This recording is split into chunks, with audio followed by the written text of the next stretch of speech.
Ah. And ah. Hello and welcome to the Saladcast on Sunday the 3rd of June 2018. I'm your host Dan Train.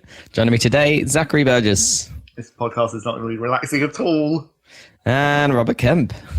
We're filled with B and S. Well, there's not so many rumours this week. Okay. Slightly fewer leaks. Is it usually a relaxing time?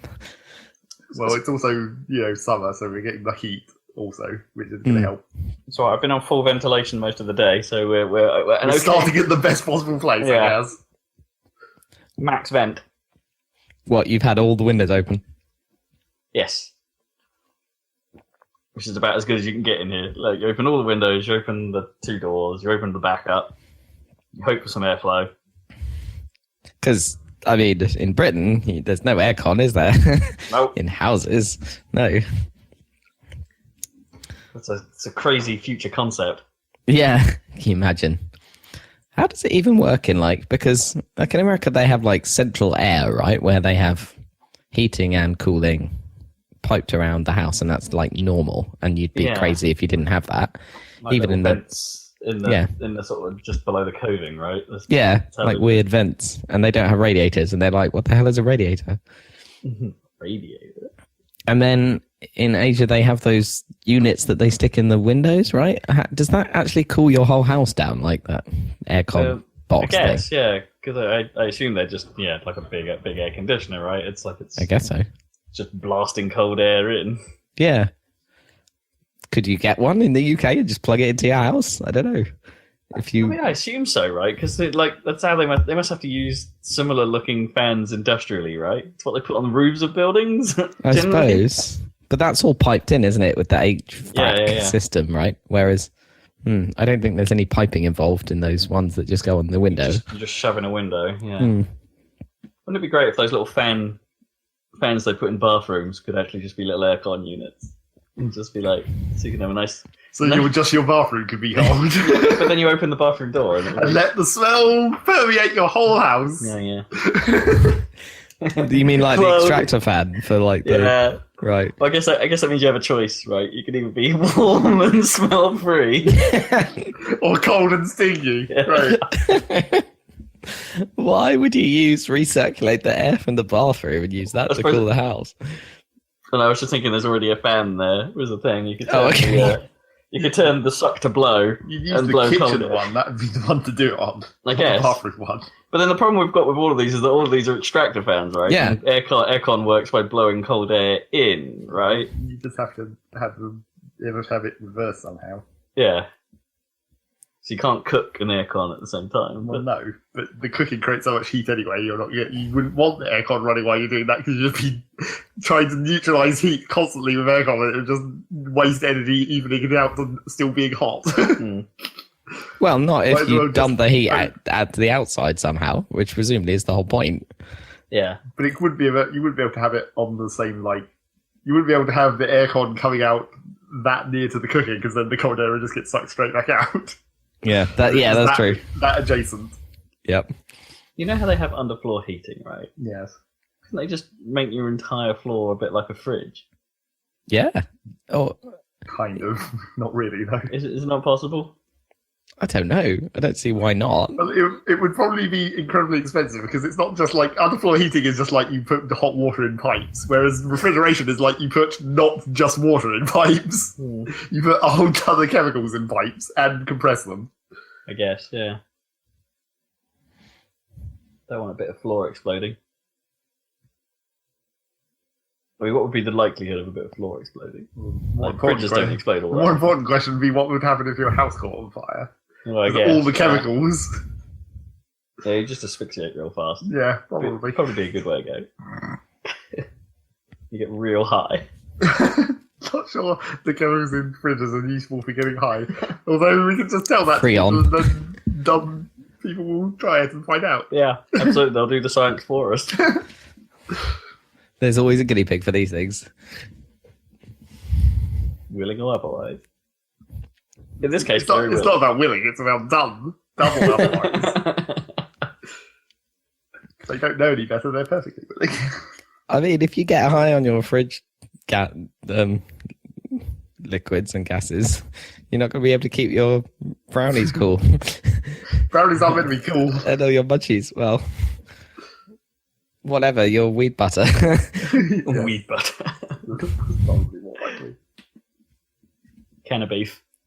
Can it be? Some herby seasoning right there. I feel like the Sprinkle wheat and the doesn't really mix with the butter that well. Like, it's a nice idea, but it's like doesn't actually really go together. Anyway, Is it a bit like you know how when you have garlic bread, right? you Like kind of, yeah, they put that little bit of pointless parsley yeah, exactly. in the butter just so you know it's garlic bread. Yeah, it's kind of like You just that. want to sprinkle a little bit of weed in there, skunk bread, and then Basically. I mean, it's if not they could garlic sell bread, those, it's ganja bread. That's it. We can still call it Ganja bread. GB in some way. It's like ganja bread. I like that. can you imagine if they did legalize weed? Then that would be the perfect product to sell with pizza, wouldn't it? Like for a mate. lot of stoners. Well, unless you just want to put it as a pizza topping. Well, the thing yeah, is like that you more need- directly. The Domino's herbs just contains an extra one. Yes. But the trouble is, you need you only get the munchies after a little while, so you need to have the drugs first, kind of before eating the pizza. Otherwise, it I doesn't guess. work so well. Anyway, I guess we'll know what's happening if KFC ever change it to the 12 herbs and spices. I saw a sign inside KFC as I was walking past. We got the full menu back. I'm like, wow, Yeah. What? we've got It's all actually the happened. chicken. Oh, amazing. Not that there was too much of a problem actually last couple of times. They still only had like Yeah, but half we only menu, order but- very specific things. Yeah, the boneless bucket. and like really generic things also. We get like the most obvious things from KFC. I mean, we just want chips and the boneless chicken. That's it. Maybe some of that popcorn chicken. KFC chips are lame, but you have to They kind are of have lame, to have them. but they're not that Yeah. bad. I mean, they're definitely not McDonald's or BK level. I think right? they're better than they used to be. yeah, they're better than these. And also, I don't know about I think McDonald's might be trending downwards again nowadays. Yeah, it's been a while since I've had a properly good McDonald's fry.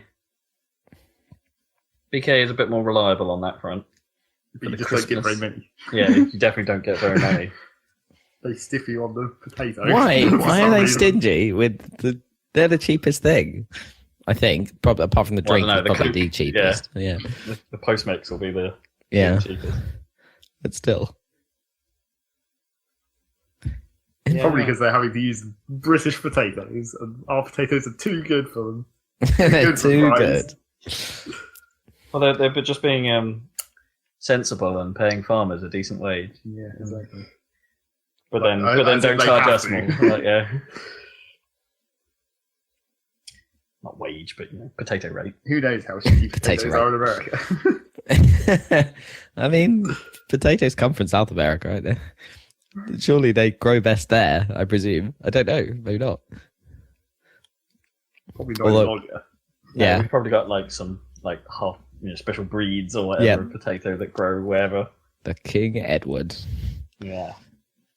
But isn't there a thing like in America, someone posted around on Facebook recently, isn't there a thing about like the type of potatoes McDonald's use in America has to be a very specific type of potato, and they're super fussy about the quality of the potato that goes into the fries. It has to grow long so they can cut long fries out of it and Right. things like that. And so it's then chemicaled all to hell in like warehouses and things. Naturally. And To make it grow Yeah. long.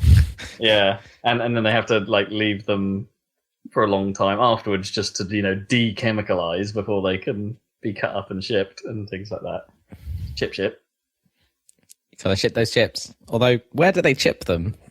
Do they chip them on site or do they chip them in? There must be like a McDonald's plant somewhere, right? That's like not the farmers don't pre-chip them. Oh, yeah, I guess not. I wouldn't have thought so, yeah.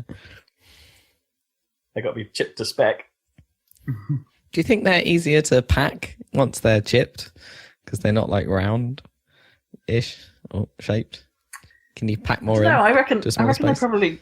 Oh, that's a tough one. Like, because a bit of me is like, Well, it well, maybe they depends. take up more space because there's more of Yeah. them. Therefore, a bit of me's going, well, there's more surface area, and they'll just go all higgledy piggledy, creating more blank space. But then, like, the roundness of a potato creates probably quite a lot of But the trouble with dead space the anyway. trouble with pre-chipping them is you're exposing the internal potato to the Yeah. air for a long Yeah. period of time. But you freeze them. I guess, Or but put them in nitrogen like, or is that something. bad as well? You're giving it freezer burn. Freeze them. I mean, crisps come in like nitrogen packets, don't they? Yeah, but that's not like liquid nitrogen. That's just nitrogen. No, I didn't mean liquid. I meant nitrogen. These chips are a bit damp. They're sloshing about in the packet before I've even opened it. I presume that's what's in crisp packets. Well, maybe, or some random gas. Oh, some vegetables, aren't they? That they're nitrogen up, right? Yeah, but that's different, isn't it? That's like that, isn't it? Isn't that like, I can't remember anything about the biology and that whole fixing thing. Maybe we should Do you stop remember talking about food. Since we're already doing a podcast at this Start to point. get hungry now. Yeah, we might be 2.5 hours away for some pizza. Yeah. Yeah, exactly. Although I did discover that I can get pizza much more easily than I thought. There is What? a Pizza Hut nearby, and it's not as expensive as Domino's is ridiculous, but Pizza Hut is Yeah. actually reasonable. It's I like it's think- got like free delivery. I think Domino's is getting more and more unbearable price-wise. It's like we did manage to squeeze a 2-for-1. Was it last week or something like that? So that made it okay. But they're very rarely like on this. They're just their base price is just so much higher than Hut these days. Yeah, it's kind of It's, ridiculous. Yeah, it's not good. And But then there's they- that they thing do about this Jamie thing. Oliver trying to stop the 2 for Tuesdays. It's Whatever. like, God damn you, Oliver. It's like Yeah, the pizzas it's up to you. are already too expensive. It's like, but you know, I sort of understand his whole campaign about making school dinners like healthier because kids don't know what the hell they're doing, right? But we, by the time you get to the point where you can afford to buy pizza, you know what choice you're making. yeah, Well, we not necessarily. choose to smoke, even though it's got that horrible stuff on the packet. Well, Absolutely, it changes nothing. pizza. I wonder if they've got what the stats for those like smoking campaigns actually are. I mean, I presume they do it because if it makes the tiniest difference, it might as well. I guess, yeah. I wonder if they would like if they ever did those campaigns for pizza, they'll just change it slightly. So here's a vein, and instead of white stuff coming out, it's just yellow, and it'll be like, oh, that's a stuffed crust, isn't it? You don't want a stuffed crust inside your body. Well, apart from your stomach. Oh, I am a stuffed crust. Yeah, you don't want to become a stuffed You're crust. stuffed and crusty. I'm so crusty.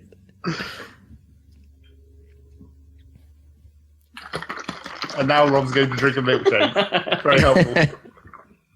Amazing. Make some cheese. I'm gonna make some cheese in me first.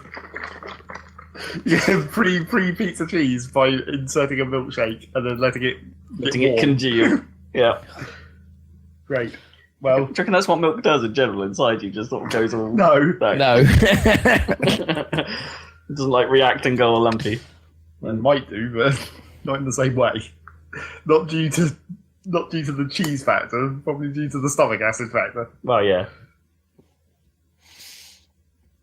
Anyway, let's not talk about food, god damn it. No. Well, We continue to talk about you could pizza forever. transition into the kitchen area from the food. Yeah, I was about to say, how's your HelloFresh going? God damn it. It's going fine, man. Yeah. Although I have to pause it next week because I'm on holiday. But yeah, it's good. Oh, well, no, your flatmate's not picking up the cooking mantle then? Well, they're coming with me, so that's not going to work. Well then. In fact, they're already there. I'm actually behind. Ah, They flew HelloFresh. already. okay, can HelloFresh just re-deliver it somewhere? Redeliver it, yeah, to Spain. Yeah. That would be useful actually, because we're going to like we're having a villa with like a kitchen or whatever, so we could probably have Nice. cooked it there. I don't know what What's we're a Spanish actually going to dish? eat, You better have... What's a Spanish dish you used to have? like some sort of- tapas or something. Yeah. Or no, Chorizo. no. What's it? Chorizo up the Paella. Yeah. No, not putting paella's not that interesting. No. Oh, do you not like paella? No, it's a bit boring. Bit dull. It sits in the same part of my brain as risotto. Yeah, but you can put more stuff in paella than risotto. Like, you can mix it up a bit more. It's more variety, I think. Just make that it you mosely can choose. chorizo. Well, Yeah. that's the traditional Prawn thing and with shit. any of those kind of generic foods, where it's just like it's really just like other examples where it's just like it's basically just here's a big pile of rice. Just put whatever the fuck you want in it. Yeah, basically. Yeah. Just mix anything in there. Kind of, yeah. How many types of meat cube can we put in this? Although I hear risotto is quite hard to make. I don't know about paella. Yeah. Yeah. I think there's definitely a sort of like it's one of those dishes I think where you can't undercook it, can't overcook it. It has to be sort of just right. Yeah. And it's like, and I think in the history of me eating risotto, which is not very often or frequently because I generally dislike it, I've had like one that I've liked. And also it's like when it's available in a restaurant, it's probably an Italian restaurant, and you could probably choose pizza or pasta or something else, not risotto. I don't feel quite so stiffed by an Italian restaurant if I buy pizza. Mm.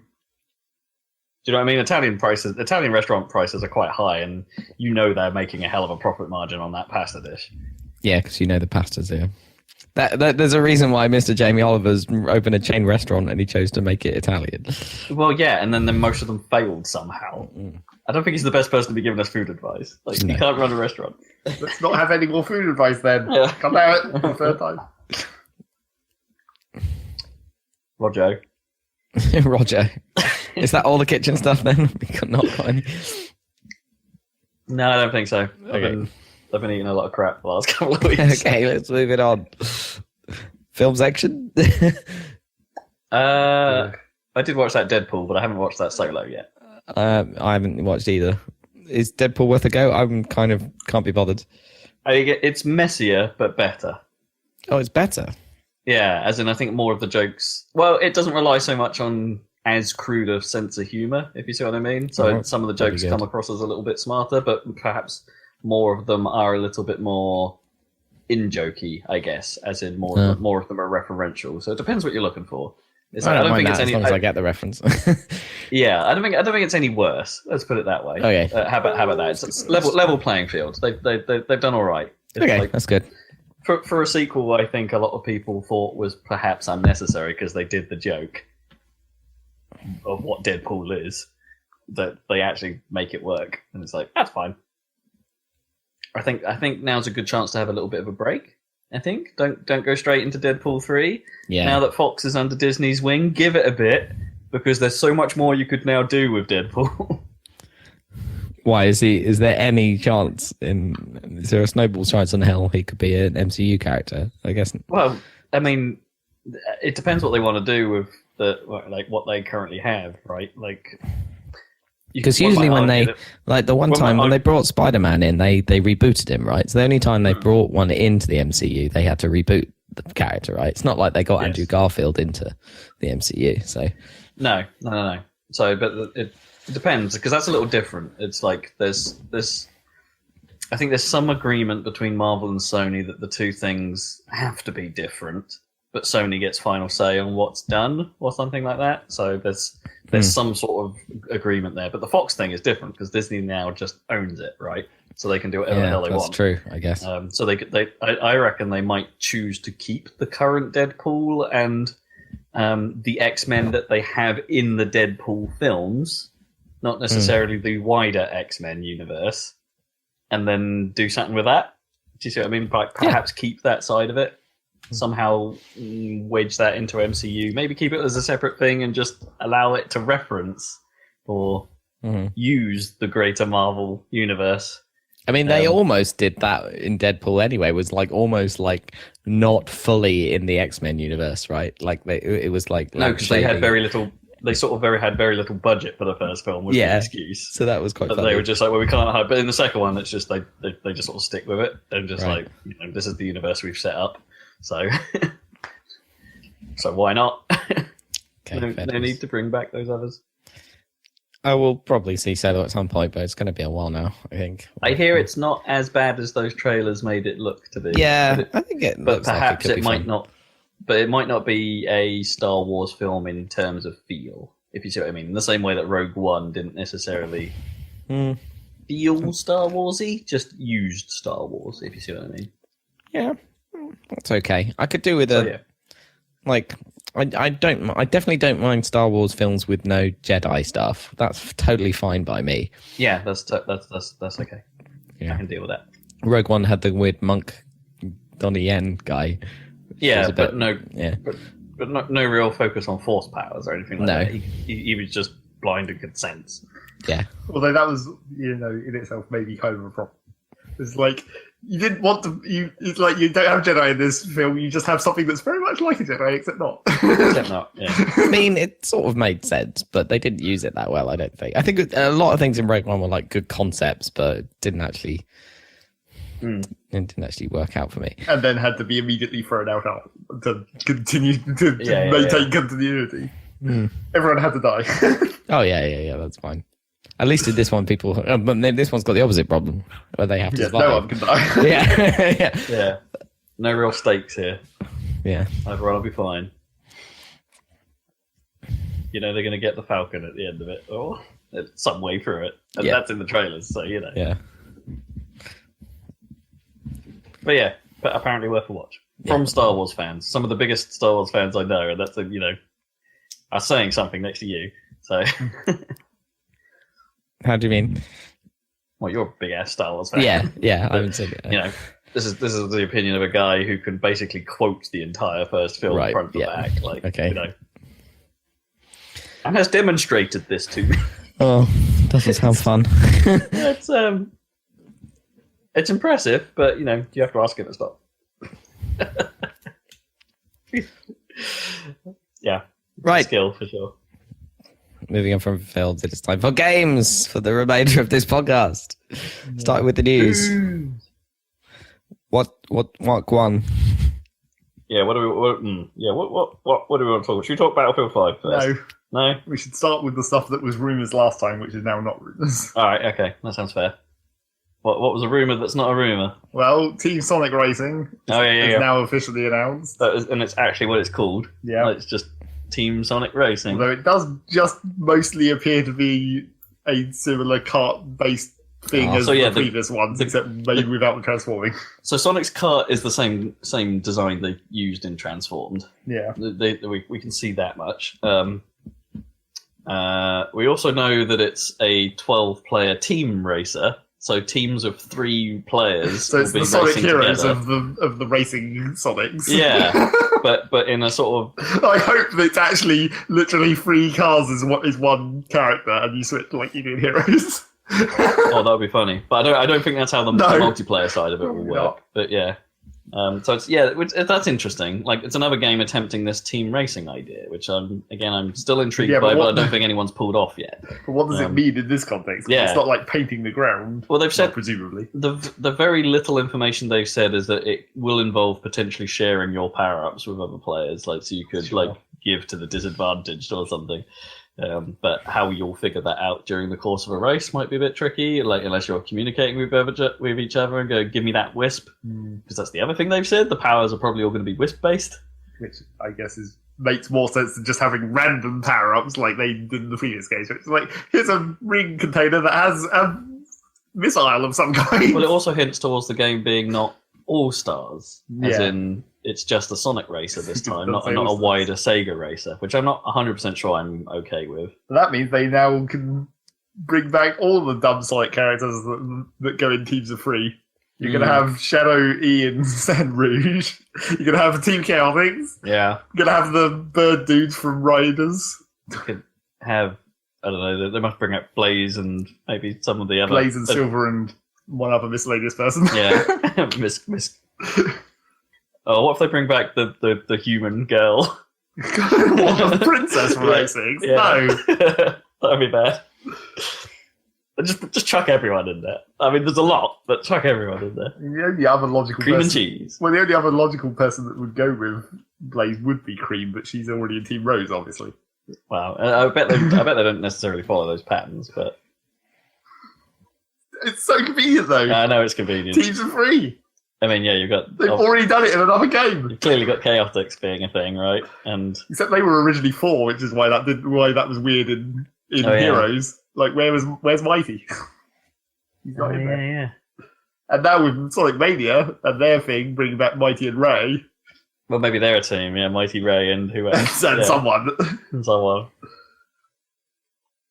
Anyway, yeah, it's I mean, Sumo Digital are behind it again, so that's another bit that fills me with confidence because it's like, hey, they did a really good job with Transform. Yes, but it also fills you with like sameness. Maybe, Which is like, well, you're just making another solid racing game that's probably just going to be solid, not spectacular. Probably not going to innovate that much. Maybe, yeah. Transform definitely did push. I would say Transformed pushed the boundaries a bit on what a kart racer can be. Well, except Transformed was really just in response to Mario Kart, where they had the gliders. I mean, I guess, but they, full-on flight and proper boat physics. Yeah. So, it was all. They slightly enhanced the concept. Yeah, it was a step up. Technically, Mario Kart did have sort of the boat thing as well. Eventually, once they started implementing propellers and whatnot. Yeah, but that was just driving underwater with slightly less gravity. Yeah. So Team Sonic Racing, it's a thing, not a Sonic R game. No, unfortunately. Yeah. Sad times. Because they very clearly have kept that R on the logo, which weirdly juts out, doesn't it, from the rest of the logo. Unless this is like some kind of ridiculous bait and switch where they show them in cars at the start, but it turns out that's only one of the types of race, and you can have foot race as a different option. True. Could well be. Probably not. I mean, it's early days. They really haven't said a lot. They've only put a few screenshots out, said a few things, and that reveal trailer tells us nothing. No. Out the end of this year. So what's next? What else was rumored? That's now. Well, there's the whole Pokemon situation where it turns out pretty much all of those rumors are correct. Bang on, in fact, including the Yellow and the Pokemon Go integration and all that stuff, and Eevee also. And in case you weren't 100% convinced about that. What were the two then? It's like Let's Go. Is it Pikachu and Eevee? It is Pikachu. Okay. Yeah. Let's go Eevee. Aren't EVs what they call the stats of Yes, like EVs Pokemon? and IVs. Okay, yeah. This is probably not coincidental. Well, actually, I guess maybe it might be, because I guess EVs weren't really a thing that you knew about until several generations in. I guess they were a hidden stat in the first few games. Yeah, well, until people started hacking them. Well, yeah. Yeah. If it's not a coincidence, that's one hell of a long play. That they named the Pokemon after the hidden name of a stat that only existed in the background until some generations the later. Community probably came up with. They probably named it that, right? That's probably because it was in the system. They probably did. And also, presumably, that they might even be a translation from something in Japanese that wasn't even meaning the same thing. Who knows? Yeah, who knows? But anyway, it's like it's basically supposed to be a retread of Yellow, like just set in Kanto, is it? With the first 151? The thing about it is that it appears to be a kind of like consoleized version of Pokemon Go. Like, you don't really fight wild Pokemon, you just throw Pokeballs at them like you do in Go. Oh, wait, what? So what? There's no battling apart from. Well, there is against trainers. Yeah. But then the question is, if you can't fight wild Pokemon to grind to raise XP, how do your Pokemon level up? And also, like, what about movesets? Because they appear to have 4 moves in the traditional fashion in those trainer battles. But then, like, will they evolve in the same way? Will you still be able to learn all the same moves? Or will they be running on some kind of more simplified version where maybe, like, how Mystery Dungeon works, where, like, you get, like, a subset of the moves and, like, the leveling up and evolving works on a slightly different method? So are we afraid this is a dumbing down? Well, it clearly is. Well, that's why everyone's annoyed. Right? Is it? But there's going to be another game, though, right? Well, yes, and that's the thing where it was, like, in part, bad communication on Nintendo's part, but also, like, due to the leaks, it kind of fucked them itself, where... Previous E3, the Pokemon guy was like, we're working on a new Pokemon. And then these leaks come out where it's like, it's Pokemon, let's go Eevee. And everyone's like, oh, that sounds not like a thing that we want. That sounds like a real cheap shit job, not the next Pokemon game. Shit job.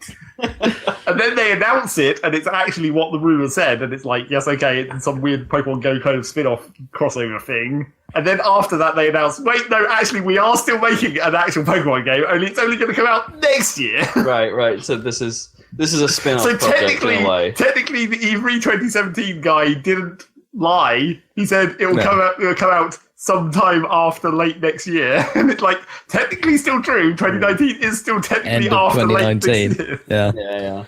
I mean, the Reddit comment at the top was just like, fuck this, where's my Breath of the Pikachu? Yeah, I mean, that is what everyone's hoping is going to happen with the actual new game. Yeah, but it could. They're going to do some kind of... It's not going to be that much of a departure, though, right? Well, I mean, if they're doing this, like this weird Pokemon Go crossover thing, they might be willing to try something different. And I know it's a bit of a weird comparison, but like, to be fair, Breath of the Wild, that Zelda game, did throw out quite a lot of the conventions of the series. Yeah. It's And also, it's not like- distinctly a Zelda game, though. Right? Yeah. Like, Well, so they kinda. could do it.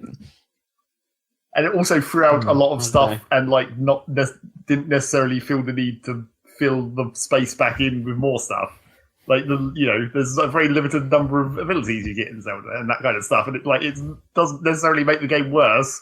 You can sometimes feel like I wish there was more, but it doesn't. Overall, the way the whole game works together still works. So if they could do a similar thing for Pokemon and like so what would somehow make it less complicated but better. Yeah, what would that even be? Like a Breath Amon? Would it be like, you're walking around a full 3D environment now? Like, like What if you Skyrim could? Breath. Well, I think But if then you how do- the combat work? Like, does it go into like one of these, like, you've got too close to this enemy, like, Well, yeah, cut into a turn-based system still? I think probably yes. unless it wants to go like full Final Fantasy 13 style. Just Yeah, you I walk mean, up that's to the the- enemies and then it initiates battle mode, and then you just start inputting commands and hoping that things go Then how it fast go becomes, down. it becomes some form of action RPG. You see, that's the part I don't think would necessarily land, but I don't think they'd But do that because it's not. I'd be It needs really to be interested. simple. yeah, I'd be really interested in if they went action RPG, like see how they could twist it into that, because I think they could, but I don't think they would. Well, I think that's too far from what the core of Pokemon is. Well, with the way that like this Pokemon Go crossover thing looks like, I feel like what they could actually do is maybe give you some kind of options to not have to fight every fight, because grinding is the annoying thing in Pokemon at a certain point. And if you could have a way to make it not like skip the battle, but make it so that you don't necessarily have to do the same thing over and over forever.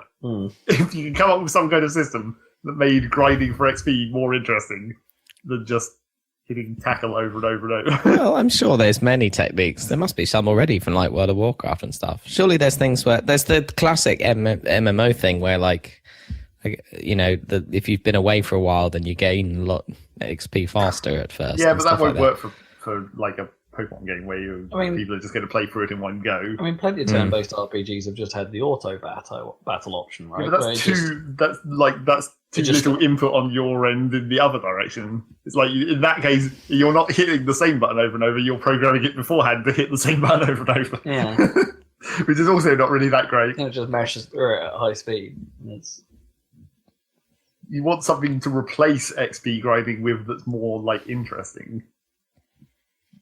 I'm not sure what that would be like. Some kind of world element that lets you get XP from not battle, but from doing interesting things. But battle is still an option, or like make battles more valuable, but then make it so that they're less frequent, and then there's something else to fill the gap. Yeah, maybe. They're not going to do. But then yeah, then you're because it's almost, the first one on the Switch, I guess, yeah. or first real one. Then you're also in danger, or possibly in danger of it just being a repetitive mini game that you end up playing Well, instead yes. Clearly, what they need to do is make every battle into a Pokken game. Just combine Pokken with regular. of. That thought did cross my mind, but no. That'd be so complicated. Can you imagine? Yes, it would be pretty complicated. On the plus side, one thing that I did notice watching the Pokemon Let's Go video, the battle animations do look slightly better again.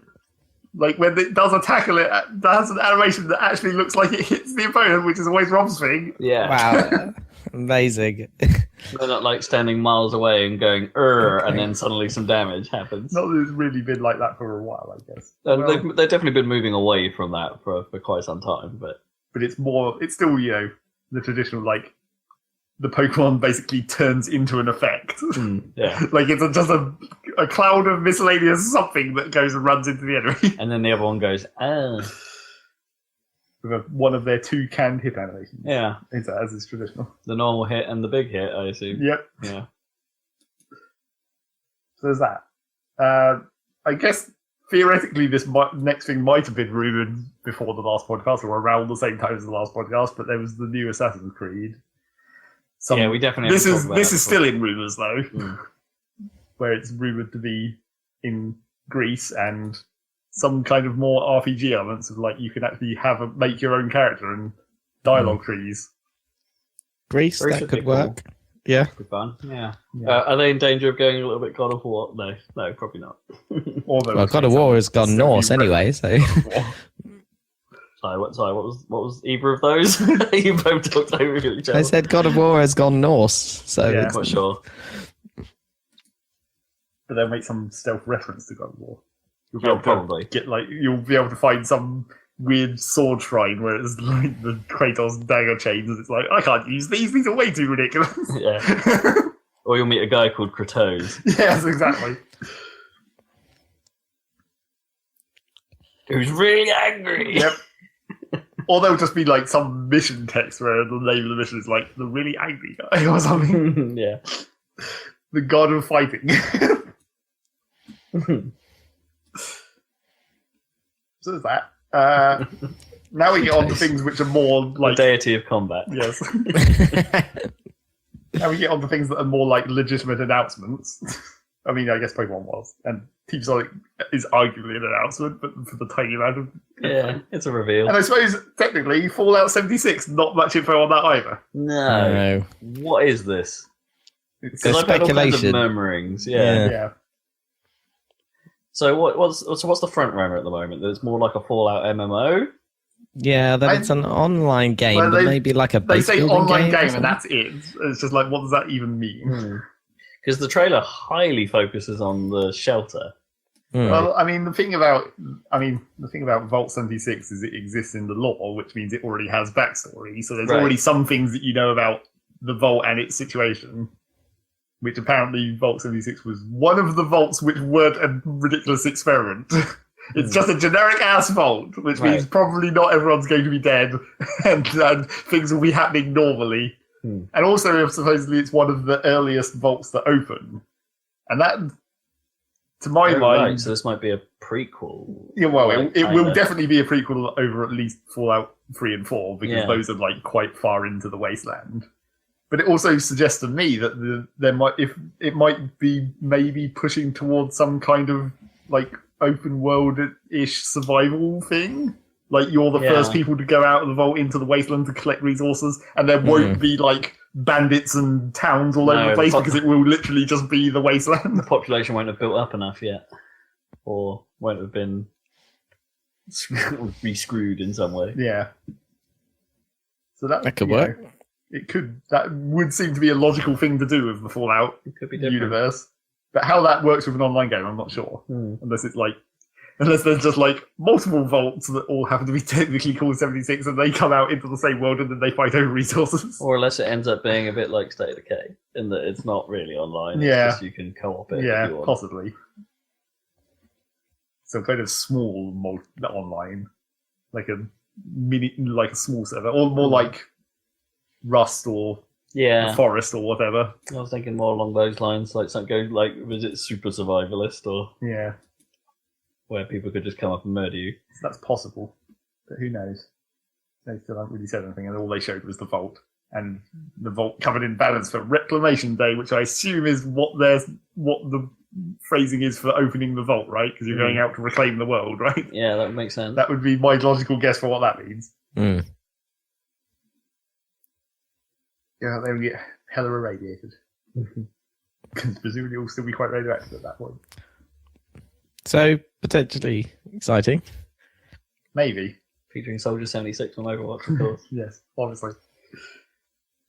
I mean, the real question about that is why did they announce that before the E3? Because like Pokemon and Sonic had already been leaked, so they may as well have just get those announcements out. This wasn't a But leak. Bethesda have their own fucking press conference as well. Yeah, they could have gotten away with at this point. We're like, what? With week and a half left. Yeah, like they could have just left it, unless they knew something that had got out there and were just getting ahead of it. I don't think there had been leaks of it really. I think there was a leak that no one believed, like on some 4chan post where someone said the exact description of this video, where it's like, it's Vault 76 and here's the Reclamation Day banner, and then no one really cared. But sure, probably not enough of a leak that they had to rush out the actual trailer. No. I think this just is Bethesda's game plan, right? Well, I guess they're pre-hyping the E3. Yeah, eke out teasers and then actually talk about what the game is at E3. But the thing about it was that the whole reveal of this was like a fucking 24-hour live stream where they just showed a test pattern and a Vault Boy bobblehead for fucking ages. And things randomly happening on occasion because, the staff were messing with us. Yeah. So that seems highly unnecessary for as much information as we got out of that. Who's like the head Bethesda guy? I can't remember, at least the Fallout team guy. I can't remember, but apparently he popped up at one point and was just like, what are you doing, Internet? Yeah. You're doing what you tell us to do, which is fucking wait here for 24 hours. Yeah. It's funny. And then speaking of another game, which theoretically could have just been announced at E3, Battlefield 5. And also, technically, we already knew about Battlefield 5, I guess, sort of. I mean, we did, we already, it wasn't, I don't think we'd have been officially told, but Battlefield V had been doing the rounds on the rumour mill for a while.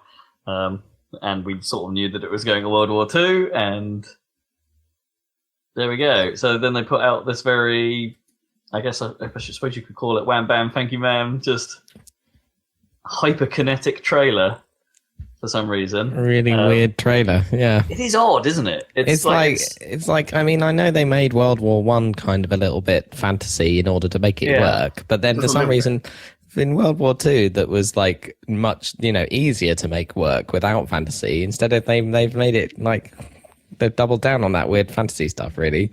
See, that's what it feels like. The only thing that bothers me is what's the deal with that arm? It's like no one had a prosthetic. Well, no one had a prosthetic like that, right?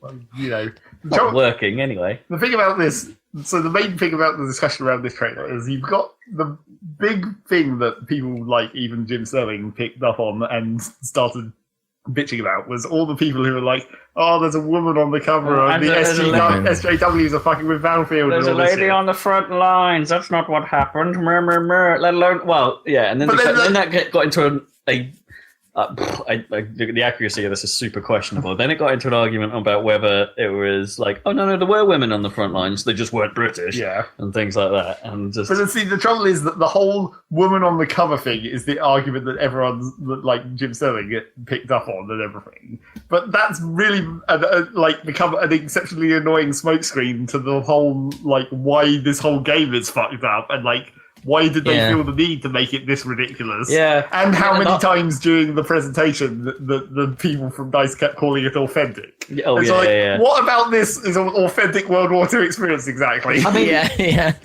don't get me wrong. I'm actually down for the idea. To wrap that out, it's basically the whole lady argument is moot because if they're going down this fantasy route, then who cares? Yeah. And it's like, but if they communicated it as that, and not as being authentic in any way. If they'd not even called it World War II and just been like World War F, just make up some complete alternate reality to put this game in, that would have been fine. The Greater War. Yeah. If they, I'm actually kind of on board with the idea of if it is absolutely just that, right? That these trailers haven't just shit the bed, basically. That if they have gone this fantasy World War II route, fine. You know what? That's kind of interesting. Do that. But I suppose Wolfenstein might have already done that, but whatever. But I'm kind of okay with that. But please just stop using the word authentic. Yeah. Stop trying to sell us on that. It's like get your messaging right. You don't want. I was trying to because clearly. Theoretically, what they're trying to say by calling it authentic is experientially, not context. the sound and the graphics and stuff. That is what will be authentic, rather than how you move, what the actual world is like. Because I was reading the Kotaku article on how basically their editor was like that went to the press briefing. Was like super irritated by it because it was basically they got everyone out to a 3-hour presentation that basically was nothing but marketing speak and told them nothing about the game. Yep. Which is a terrible, terrible way to reveal a game. Like it doesn't.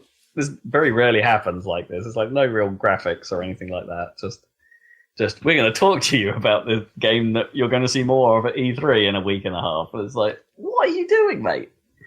So everyone's just kind of the industry's kind of ticked off of EA at the moment for just a really bad way to show up. But it's like if the desperation in EA wasn't already fairly obvious, this is just like please love our game, please. Everything's fine. We're making it good. Except not, maybe. Except maybe not, yeah. It's really good. Honest. It's pathetic, really. The whole thing feels pathetic already. Well, and, I think they, I don't know if it's because of this whole situation, but, the way it's, too jazzed up. And they're trying to be extra cheesy or whatever. What's the phrase they keep saying to each other in that trailer? It's like good to see you or something. Yeah. It's like, or you're late. But they're just they're walking through that house and and people are getting shot all over the place. It's like they're just casually talking to each other. And it's that's just not a World War II thing. I don't think. I mean, sure, no. Maybe it happened somewhere in World War II, sure, but being very casual about war. Are they trying to be like Bad Company or something? Yeah, it's make it a Bad Company game if you want to do that. In fact, that would have been perfect. There's just a Bad Company game, then it can be an alternate universe, and no one would question it. Yeah. Yeah. What if they had just called it Bad Company, but it's a World War II one for some reason? Because the only thing the main thing that annoys me about this is I heard Jeff Gerstmann talking about it, and he was like, they obviously couldn't have just made a World War II game. Who would want that? And I'm like, no, that's exactly what I want. That's what I want a goddamn modern World War II game. Yeah. They wanted 1942, but that was awesome. Yeah. And 1943 was a welcome revisiting. Yeah, but it was quite light. Yeah. It was light, yeah. but it was welcome. Proved the concept still worked. And, for sure. It was relatively popular on for the limited release it got on Live Arcade or whatever. And then, could they have just made a 44 and everyone be happy? Yeah, at this point, I think so. Yeah. Because I don't think... I quite liked Battlefield 1, but I thought perhaps the setting and perhaps the weaponry didn't match the style of game they were making. Well, yes. Which is, I think everyone's slight beef with that game. Because really, they're just trying to reskin the same engine over and over at this point. It didn't 100% work, but was promising. And it's just do that with World War II, please, and I would have been okay. But then, as I say, this fantasy element, I'm kind of okay with. It's if it's what it is, but they just haven't been clear about what this is. No. And maybe that's the point. Maybe they just want to be like, hey, E3, we'll explain everything in a super boring conference. I don't know if they will. They'll probably just come on stage and be like, here's a demo of it live now for half an hour with bad commentary over it. Yeah. Here's 50 people in the background getting here's high. Snoop Dogg. Yeah. Yes, probably. Weed 3. But just I don't know. I'm kind of disappointed. I just wanted a regular ass World War II game. I would have been perfectly happy. Well, not that my computer can run it. There's that. There's that problem to... I've still got to get over that hurdle before I actually play anything. Hey, there was some murmurings about the GTX 1180. Might be around the corner. So prices might recover some more. Well... Hopefully. Yeah, what does this mean? Will the 1080s go down to a reasonable price? Is that what that means? Or the 1180s just cause another ridiculous crypto spike? I guess it depends how good the 1180s are for crypto. Yeah. Well, yeah, that's true. I imagine they'll be very good. Well, what's the current situation then? It's still not good, as far as I'm Still aware. very bad. It's I don't think we've had it as bad as the Americans have in terms of the GPU market, but I think it's still up on, noticeably up, but not as bad as it was, say, 6 months ago, something like that. Okay, so you can actually buy them. I think they're about now. Was the last I saw, but you're still expecting to pay more than you should. I think. Two other things I want to say about Battlefield. I'll double check my facts Before we to be move fair, on. because I'm not. It's been a while since I looked. There's two other things about Battlefield I want to mention. Well, actually, I guess three. Firstly, there's the thing that they didn't. I think they might have explicitly said briefly in their announcement conference thing that they did that there's going to be some kind of construction elements in a Fortnite-esque fashion, which naturally has everyone worried. Oh, what in their battle royale mode that they sort of hinted they might be adding? Yes, naturally, because everyone has to be battle royale now. Okay, so I take back what I said. Like the prices seem look normal-ish. I mean, the 1080 is still a pricey card. Yeah, but it's but it looks back to regular ass levels. Oh, that's a relief. So I might actually go think about doing something next year. And then another thing that they said about Battlefield is with all these weird-looking characters, I guess. So obviously everyone is like, well, obviously we're talking skins, right? We're talking about probably purchasable cosmetics, almost certainly. Yeah. And the thing that annoyed me about it, again, this is another one of those things that is very specific to like only if you're thinking about how games work and not necessarily about just looking at it, is like they said that they don't want every support guy to look the same, and it's like, wasn't the whole point of Team Fortress the silhouettes and all that stuff? Yeah, so where it's just like the whole reason that people look vaguely the same is so you can easily distinguish which class you're fighting. I mean, the thing is, I know, like, Dan, you moved away from this a little bit, even though when the skin stuff got crazy in TF, you could still fairly easily tell who was who, right? And Overwatch does the same thing. You can still tell what a class is basically by their shape. And also, maybe EA needs reminding what the word uniform means in both of its contexts. Uniform as in the clothes you're wearing, and uniform as in they're all kind of the same. I mean, they're trying to have something to sell, but that was kind of the point, wasn't it, of like the early Battlefields, and that you could tell who was a medic a little bit. Yeah. And it's just like, chuck me a health pack, you bastard. Mm. I know you've got one. Yeah.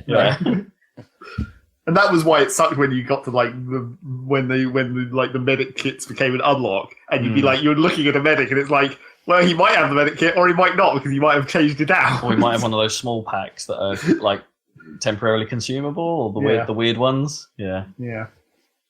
So there's that, and then the one other thing that when I actually started thinking about Battlefield, why I think this is kind of more annoying, this kind of jazzed up World War II route they're going, is that if I start jazz, I'm in. Yeah, maybe play the trumpet on the Battlefield. Yeah, nice. Buff banner.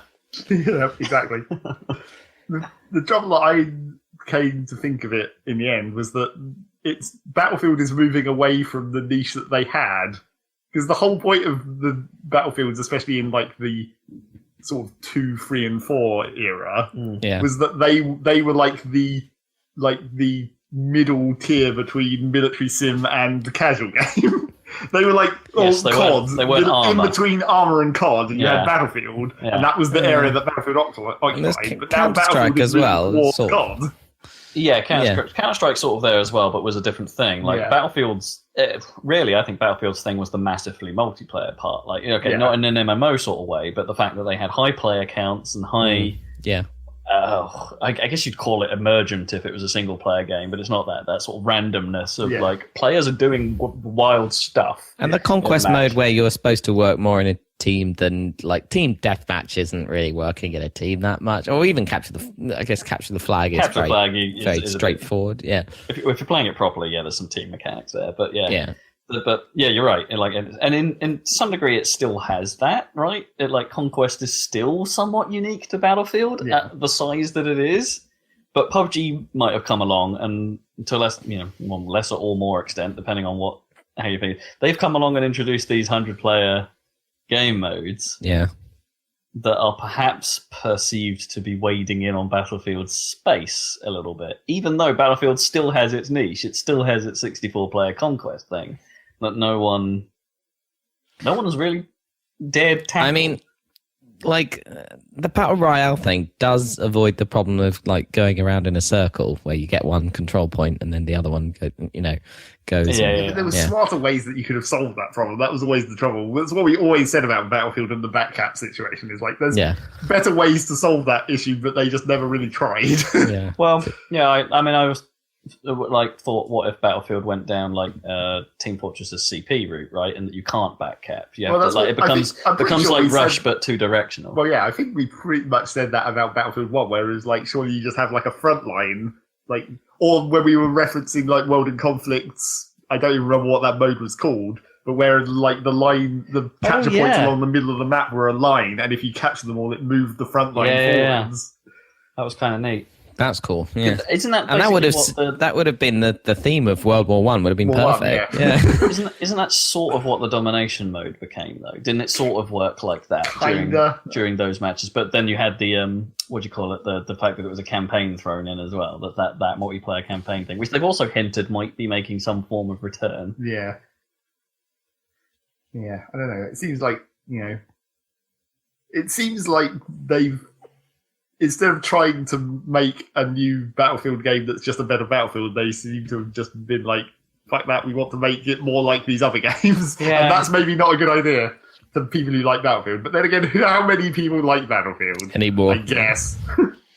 Yeah, that is a tricky one. Because, like, maybe this is just they're so scared about what happened to Battlefront, and Battlefront is basically the one other Battlefield-like game, right? It's the one other game that might have a conquest-y style mode. Yeah. So maybe they're just looking at their own niche going, yeah, this thing's screwed because Battlefront. Yeah, and it's like, but that's not... Battlefront's problems were not the game. Yeah. Necessarily. It had some problems, but, it was the whole structure around it.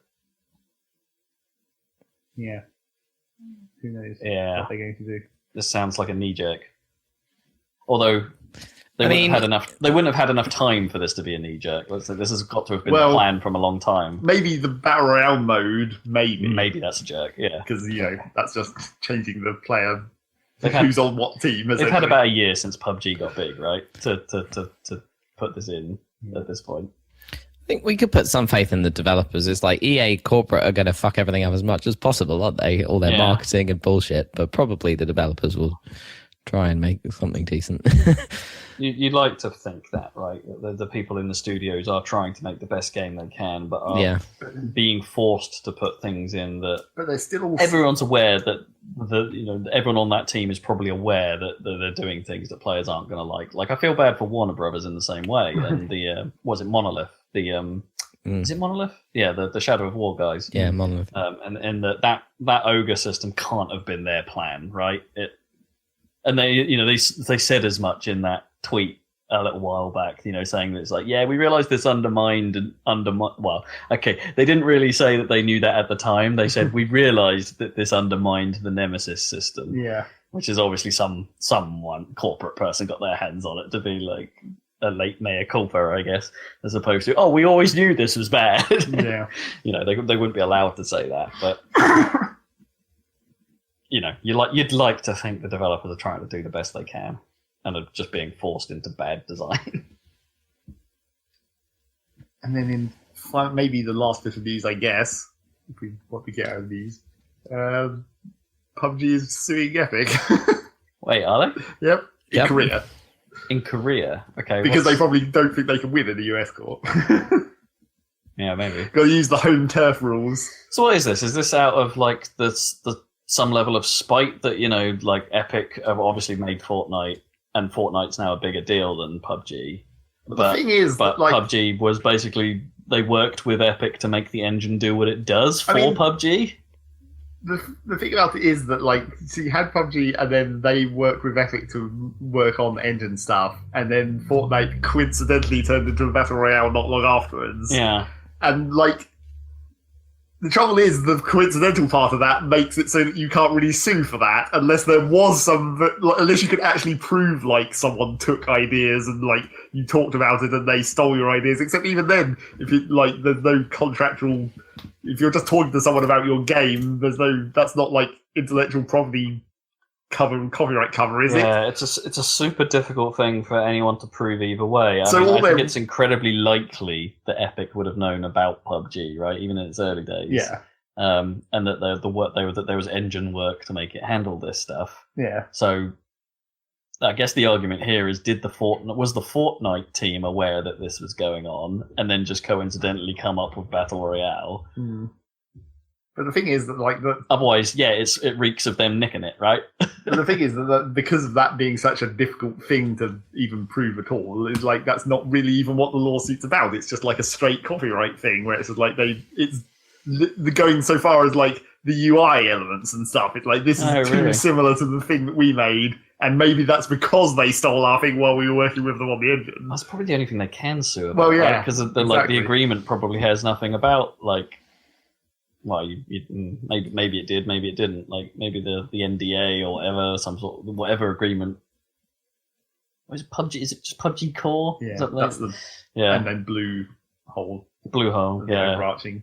Yeah, whatever the agreement they had with Epic, maybe that they accidentally left out the bit about nicking mechanics. Don't steal our ideas while we're working with you. Yeah. So yeah, the fact that they've decided that it has actually got to the point of being a court case, I mean, that says something about something, I guess. Well, this is Samsung v Apple. This could go in anyway, right? Yeah, and, probably won't go anywhere. Probably just be settled out of court, as always, because fucking everything is settled out of court. Well, except the Samsung v Apple thing. Sure, but that was a special case, I think. Still going. Yeah. Still going. Was it Apple won the last round? I think. Fine. Like, after Samsung won some of the earlier ones. Yeah, no one knows what the hell they're doing anymore in design, like, law.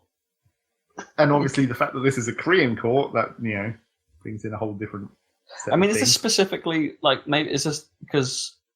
Isn't PUBG Mobile only a thing out in like China or something out in the eastern? I don't think it's only in China. You can get it in. Oh, you can get it here now. Yes, I think. Well, or the US at least. Okay. Yeah. A bit of me was wondering maybe this is limited to the mobile versions or something. Because previously you may have noticed that the PUBG tried to sue a bunch of mobile rip-offs. Yeah.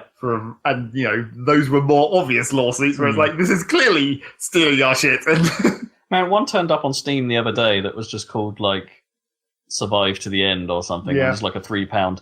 Looked a lot like PUBG. I mean, like, down to the look of the game looked a lot like PUBG. I mean, technically, a lot of PUBG is just, like, assets. Yeah, it's Unity assets. It's not that difficult to make a game that looks pretty much exactly like that. Not Unity assets, but Unreal Store assets, yeah. So, yeah, who knows what will happen with that. But they're clearly bitter about... about Epic stealing their idea, possibly. Well, apparently they've lost half their player count, so... Yeah. About half of, like, fucking bazillions in China. I mean, they're still an incredibly popular game, right? Yeah. They're still, like, number one on Steam, is that right? Like, because Fortnite's not on Steam. But yes. Well, yes, that does help. But, that's... And also China is on Steam. I mean, that's still a hell of a thing to be proud of, right? Then that business isn't going anywhere anytime soon. But it's not making them enough money. Well, it's probably not making them as much as whatever investors they've got now wanted, because that's how that works. Yep. They wanted more chicken dinners. For themselves. Not for the players. Winner, KFC. That's another thing that they tried to sue those rip-offs of, where it's just like, you can't say winner chicken dinner, that's our thing. And it's just like, is it? Yeah, it's not. I mean... I'm pretty sure that was a phrase before you put it in your game. Yeah, but I mean, maybe it's the first time it's been used in a game context, but probably not even that. That's not in Fortnite, though, is it? No, that's not they call it Victory Royale in Fortnite. That's clearly a copyright infringement of fucking Pulp Fiction. What, the Royale with cheese? Yeah. But that's referencing a real burger as well. Yeah, I know. I mean, yeah, surely Burger King need to kick up a fuss about the Chicken Royale, because it's involved in both sides of this. Yes. Burger King just need to do a partnership with Fortnite. Oh, they so do. Fortnite would be up for that. Victory Royale, where you just get they already was the Thanos thing, wasn't there? Yeah. So Fortnite are definitely not shy of doing some crazy ass stuff. No. I mean, as little as I kind of care about either of these games, yeah, I have to my heart's with Fortnite just because they feel like they're out there, they're doing They stuff. feel like they're still updating the game. Yeah, but they're doing it so fast and so. But maybe too fast. Maybe, yeah. But there's weird stuff. They tease stuff in the game. With the whole asteroid thing and like You can't escape if you're on YouTube. Yeah, a million videos that talk about fucking meteors hitting things. I mean, at the very least, they're doing some real interesting stuff, right? Like, and you have to commend them for what they've managed to pull off. They've somehow beaten PUBG at their own game by stealing it. Yeah. Well, and having their own identity that they nicked from the other game they were making. It's just like they have. I think they've won out in my eyes. They have, but it's that whole core question of like, was it a right thing for them to have done? Probably not, honestly. Probably not. But I can't help but feel like they've made the better game. And I wonder what would happen with PUBG. Like, I don't know what sort of contracts you'd have to use the Unreal Engine, but surely somewhere in that contract there'll be some kind of terms that are like, don't sue us. Probably, actually. Yeah. Or we'll take our engine away. Yeah. You're not wrong. There probably is something exactly like that, or some sort of liability thing. I mean, I bet Epic are sort of just looking back at Too Human, right? And are just like, hey, we've been through this before, guys. Except for like a significantly less popular game. Yeah. Yeah, if they suddenly can't use Unreal any longer, that would be probably quite awkward. Suddenly Unity assets. They'd be screwed. They wouldn't. They'd have to basically start making PUBG 2. Yeah. At that point. Boy, what a weird thing. I guess that's news. And that's the end of the news. Yeah, I'm just double checking in case my list had anything else, but but I don't think it did. No, it did not. Oh, but there was the thing. If we want to talk about stupid legal stuff, Apple blocked the Steam Link app from being a thing on iPhone. So this was Valve's attempt at making Steam Link software rather than needing the hardware box. Right. And I think, as far as I know, they're still going to put an Android app out for this. Yeah, I think they did. But the iOS app was blocked by Apple, having already been approved. Yeah. With the Apple team saying, "Oh, hey, look, the original review team got this wrong. This is in conflict with our business interests." Well, yes. And it's like, well, okay, what? But what gaming platform do you have? Well, then what they're saying is so the first review team approved it on the fact that it was a functional app, presumably. Yeah. Normal. And then Apple were like, "Hang on a minute, we don't want you having an app that's a game store in our game store." Yeah, but with very limited users, I guess. Like, you have to be at home, you have to stream to it. That matters exactly. Yeah, maybe. And I think there are others. Well, it's basically, Valve's argument was, hey, this is just a LAN streaming app, right? It's like remote desktop, and there's a billion of those. Yeah. I guess it's maybe if they take out the storefront and just make it so it can only link to your current library or something. Like lose the ability to access the most parts of Steam. Maybe, but yeah. The Steam Link wasn't limited to that, though, was it? Like, it was just like a remote desktop, essentially. Yeah. Yeah, anyway. It's just sort of worth mentioning, because corporations be corporations. Yep. Corporate be corporating. Google don't have a... well, it's weird. Should Google have made the same play then, in theory? Or do they just care less about the Play Store? Yeah, I think they probably care less about the Play Store. I would imagine that buying shit on the Play Store probably makes a lot less money for Google than the Apple Store does for Apple. I mean, I'm pretty sure their rates are a lot lower and things like that. And they clearly don't have quite so stringent rules or quality control or anything like that. It's not the tire fire that was Windows Store. No. But, Well, it's Pokemon emulators just freely out there on the Windows Phone Store. Awesome. Yeah. Oh, it's funny. Cool.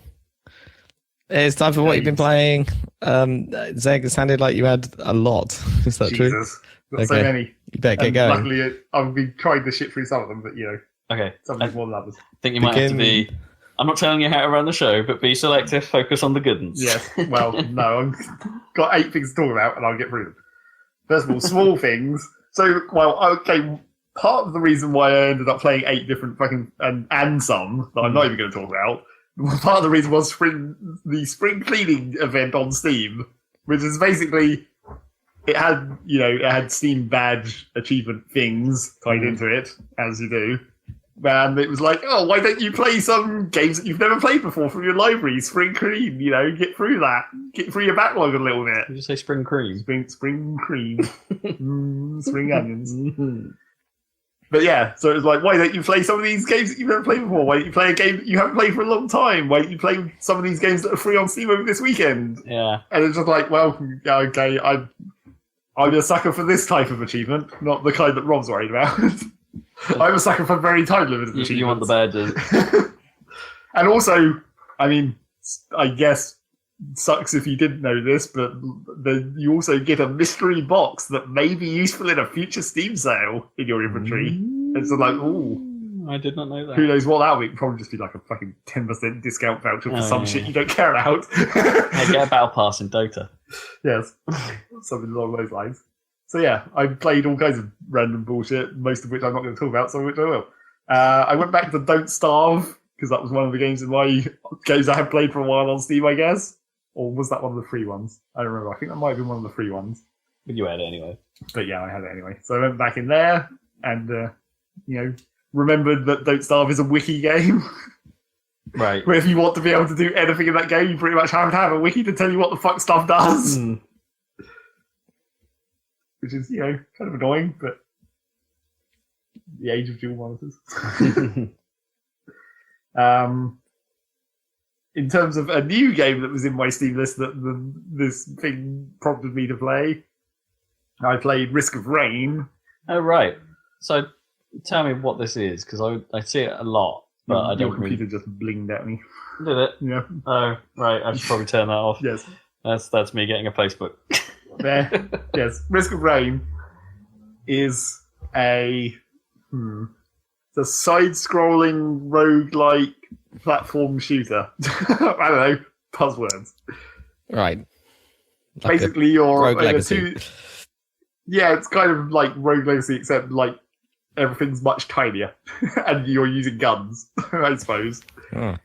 And it works in more of a it's more roguelike, I guess, in terms of the runs, and everything's on a countdown clock. Basically, there's a countdown clock that's going continuously, which basically the enemies get harder over time.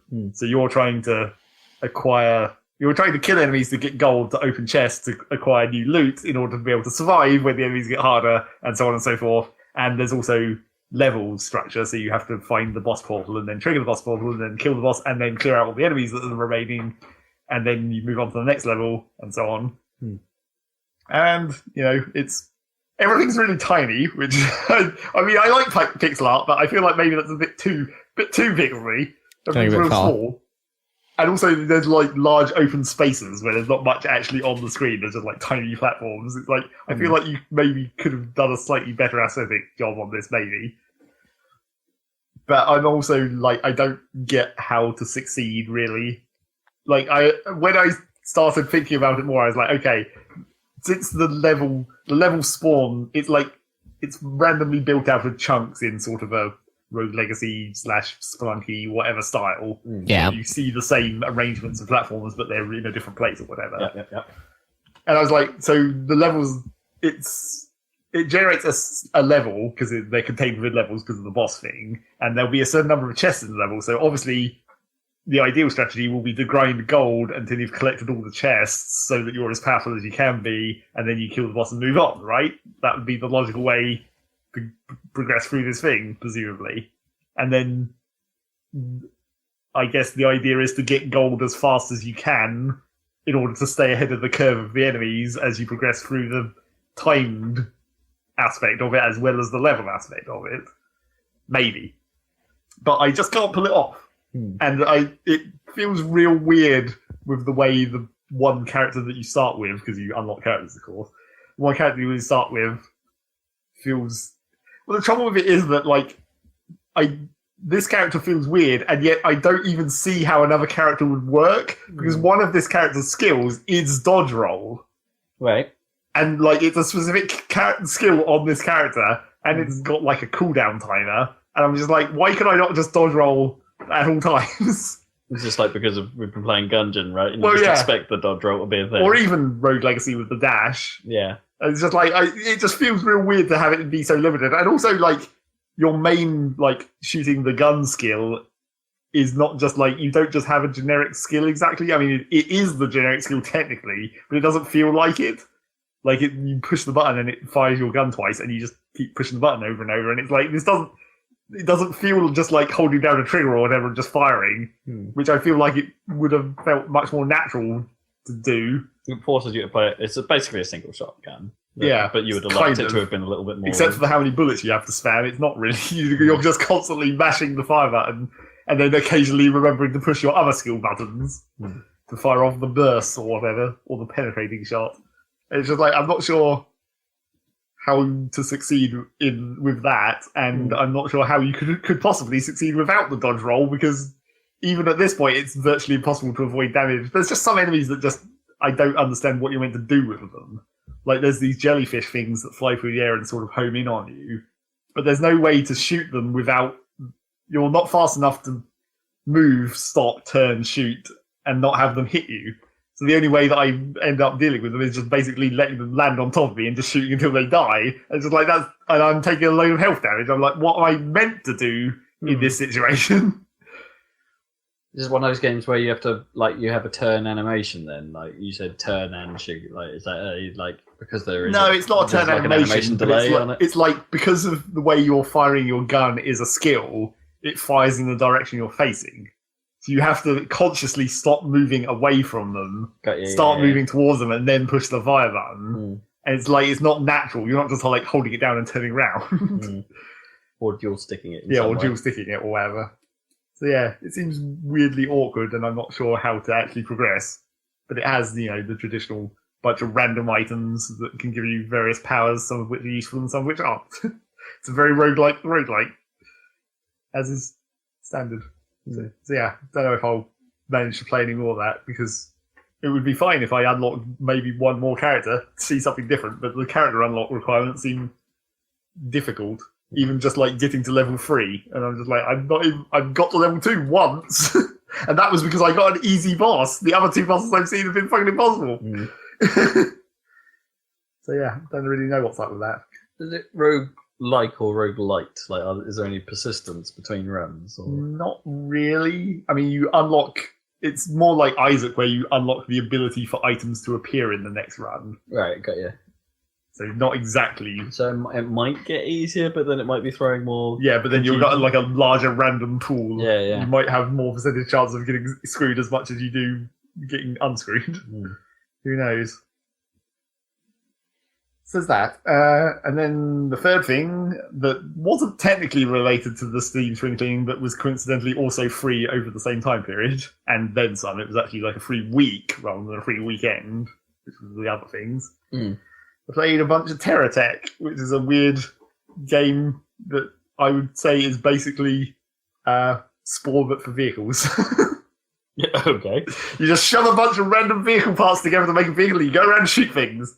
And, that sounds alright. Well, it's alright in the same way that Spore was alright, where it's like, it doesn't really... That same level. Yeah, it doesn't really have much else to it apart from going around shooting things, and it has the same kind of, like, jankiness of where, like, the world doesn't really exist beyond 600 meters away from you. Enemies just spawn in on the edge of that circle, and then as you move towards them, they become active, and then you shoot them, and there's not really any skill to it. It's just like who has the more guns or shields. I'm just looking at pictures of this. Is there another... This looks incredible. Is there like one called like Robocraft or something that's Robocraft, looks incredibly similar? The same. Well, I think Robocraft is more like a team, like a deathmatch, whereas this is more like an open world survival thing. Except not really. So this is more of a single player focus. I think it has just implemented multiplayer, and it's also a team deathmatch type situation. But I didn't try that, so it seemed like it had mostly been designed to be single player. But yeah, I mean, it does feel a lot like Spore, where you're like, I could drive off in this direction, but it's all just going to be the same, and The interactions with the enemies are the same. Sounds more like a No Man's Sky problem than a Spore problem. Well, Do you know what I mean? Because Spore did evolve, I suppose, well, into other games. I guess if you only count like one part of Spore, Yeah. one level of Spore, it's like the creature stage of Spore, where you're wandering around the world and just fighting stuff. But yeah, I mean, the building system is sometimes kind of cool and sometimes like too generic. I don't know. There's no skill in like positioning or anything apart from maybe like arcs of fire of guns, I guess. But there's no like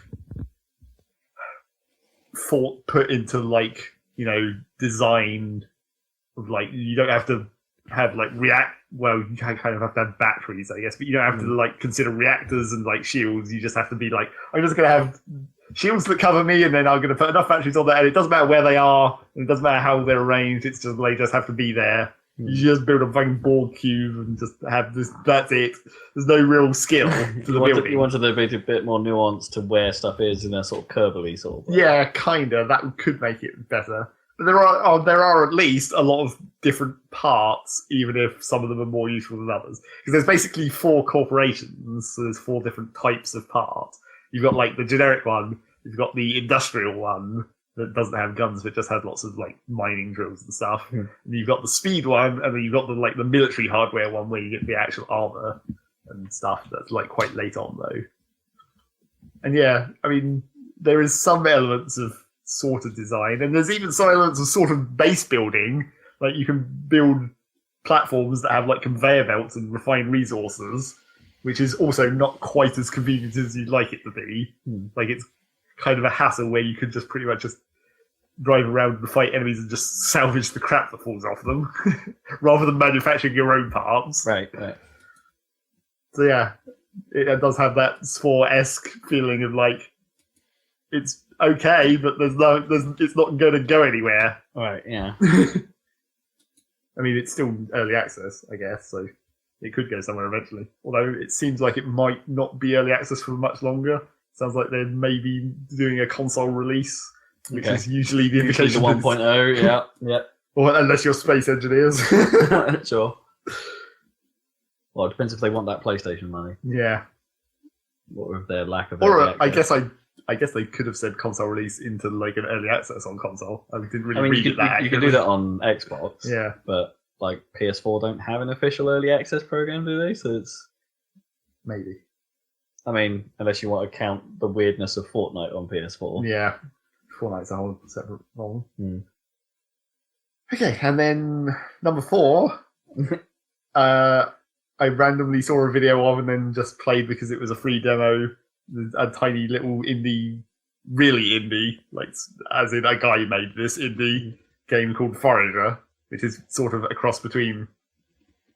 People keep saying it's a cross between like Stardew Valley and Zelda and stuff, but I'd say it's more like a cross between Stardew Valley and a clicker, I guess, sort of. Right. A clicker? You're on like this tiny little island and you like mine rocks and trees and stuff and collect resources, and then you build a furnace and then you shove shit in there and it turns it into other stuff, and then so on and so on. That's the Stardew Valley aspect. And then Victoria aspect. Well, except less automation. Belts, you're still having to put shit in manually all the time.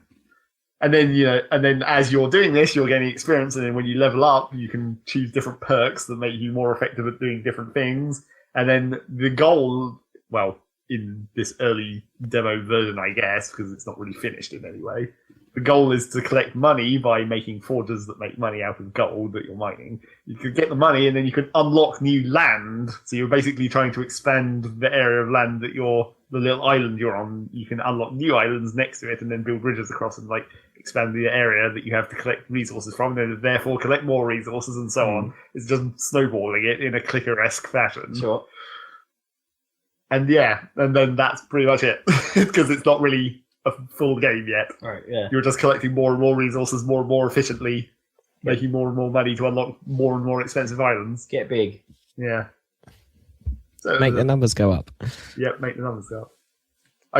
The one thing that I did like about it, which I would have liked more if it didn't cause the game to horribly lag, because obviously this is quite a indie-ass game, but when you build the marketplace where you can sell shit, you just chuck stuff into it from across the map because you can throw whatever you're holding out of your hand. And I was like, initially, I was like, why can you do this? This seems kind of pointless. And I was like, oh, you get the market and you just husk shit into it from the other side of the map, and then all the coins spew out, but then it lags because there's too many coins. It's kind of cool. You have to go pick up those coins. Yes. Well, you don't have So you to. can't just throw from like literally. Well, you can anywhere. mouse over them to pick them up, so you can Okay. kind of scoop them up from long range, but then you still have to like sweep your mouse over it, and it's kind of awkward. But yeah, it's an entertaining little, like, really fast mini game. Yeah, if you want a quick loop, maybe. Yeah, and who knows what that will become when it gets further along, because apparently it might be coming to Steam, which is where things go to become real games, I guess. Or go to die. Yeah, or go to die. Okay, so number 5, let's move back into some more familiar territory. Rocket League patched. They did their summer beach update with the beach map. We should play that. Yes, we should. Yeah, the beach map is just the beach map. It's exactly what you'd expect. Standard shaped arena, looks a bit sandy, has an announcer dude that you can't hear. Oh, you can't hear him? Well, it's the crowd announcer, not like the stadium announcer. Yeah, That's probably more he's okay. slightly audible. Sometimes you can make out words. I think I'd prefer it when I can't really hear what they're saying. Yes. In the sort of laser league style, actually. Maybe. It's like, because what a glorious header! Gets quite irritating after Yes, that guy specifically was a bit much. But yeah, the only reason that I really wanted to talk about this patch, though, is because they fucked it up. Oh no. Naturally. Really? We're waiting Maybe for... we shouldn't play it. Well, no, we still can, but we're waiting... I'm waiting for a patch because somehow... And you wouldn't have thought this would be a possible... This is one of those things where you have to question what were the developers doing that caused this to happen. But somehow they made it so that when you install the patch, it locks up the Merc, as in my van, the car. Right. It locks it up and then you unlock it again and then all the stats are gone. Oh no. And I'm super pissed because my van has the best stats. I think I probably had over 3,000 wins on that van. Oh Yeah. gosh. And is that a permanent loss? Well, we don't know because they haven't patched it again yet, and they haven't said anything else about it yet.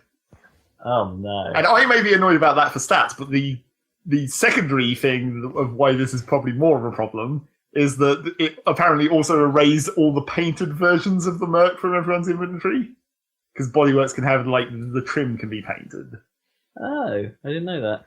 I've got a few of them, just not Mercs. Right. I've got other vehicles. Oh, I did not know that was a thing. But because those don't come from crates, they come from crafting up stuff, combining and crafting up. You can't buy them. You can't buy them. But because they exist in the universe where crates are purchased for money, then they, I guess, technically do have value in the same way as we talked about before when we were talking about the whole loot box situation. In-game items have value. Game items have value. So the fact that those have all been deleted from everyone's inventory, that's kind of more important than just the stats of the car. Yeah.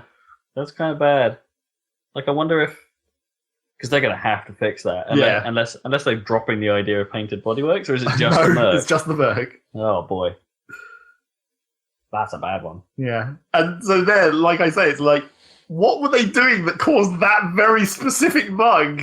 Where it's just like one specific... I mean, I guess the only reason I can think of is they did technically add like 1 or 2 new cars to the game with this patch. Right. Yeah, well, a bit makes me wondering if they, like, say they modified something about the Merc, but their way of doing it was to, like... reset it. Delete it and create a new one. Yeah. Overwrite the file but tagged it wrong as being locked again or something. Yeah.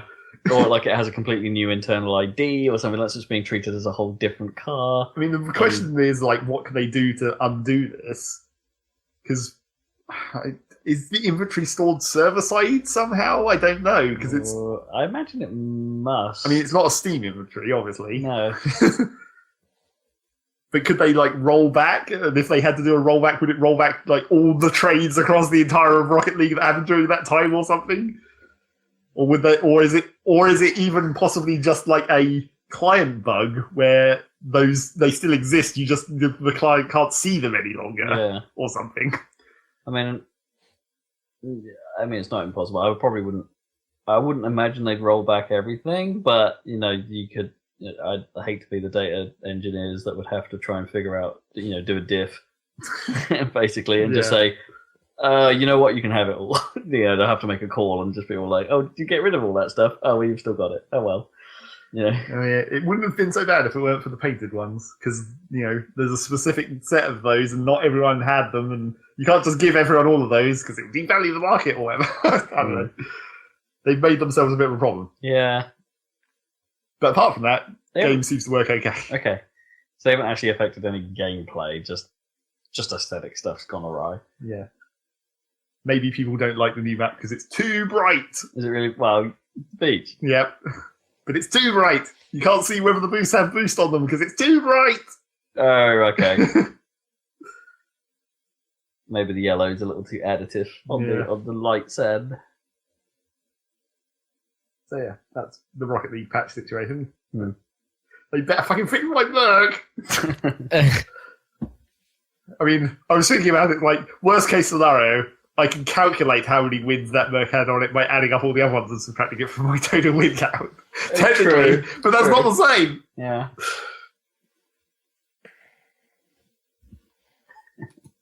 Grr. Okay, and now I also went back to play some Surviving Mars because they continued to patch that game in a successful way, and not a post-release content situation where you're wondering whether it was was this going to be DLC but Backlash caused them to just put this out for free, or was this the plan all along, or was the game not actually finished at release? I mean, they put in a tutorial, which kind of helps. Well, yeah. But maybe they just didn't think it needed a tutorial originally. That is possible, yeah. Maybe they just thought people would naturally experiment and work it out. It probably did need a tutorial. Or maybe they were just like, this is what games used to be like, right? Yeah. But the main thing that this patch introduced, apart from the tutorial, was a bunch of new shapes for domes, new options. Just aesthetic, or do they have actual effects? No, they are slightly actually different. Then generally, there's a couple that are triangular shaped instead of circular, but have slightly less space, which is not really actually helpful because triangles are actually probably even worse to fit into a space than circular.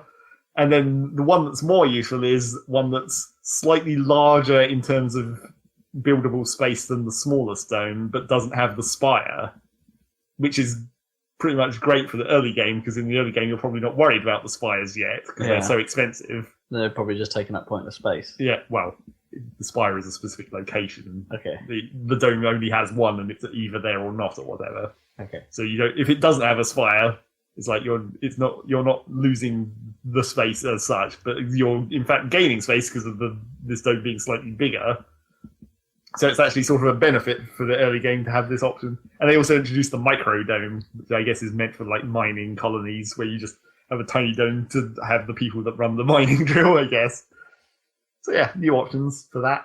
And I played I guess a save that I'd already started, but got updated with all the patch stuff properly this time. So I actually had everything.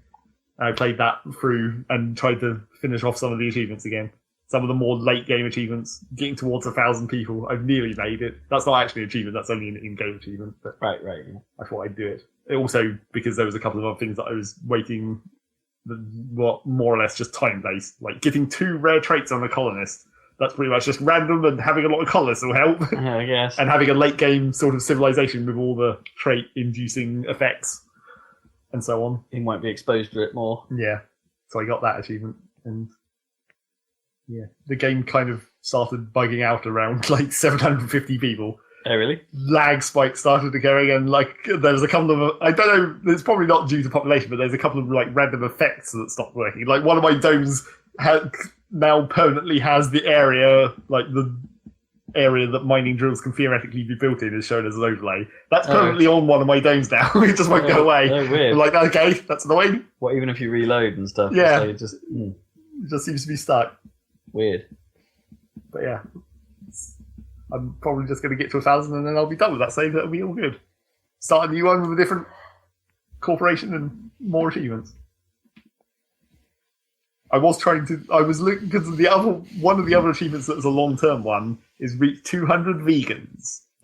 It's Okay. one of the traits that colonists can have, and I was like, okay, I'm up to like 900 people. How many vegans do I have? 75, and I'm like, Jesus, what? I'm miles away. It's not even close. I think the way to do that probably though is to use the thing where you can, if you're playing as one of the corporations that can purchase more applicants from Earth, you spend money to increase the pool of applicants, and then you can pick them. So you just do that a bunch, and then just pick all the vegans. I see. Yeah. And just ship them to Mars. What if what if you don't have beef?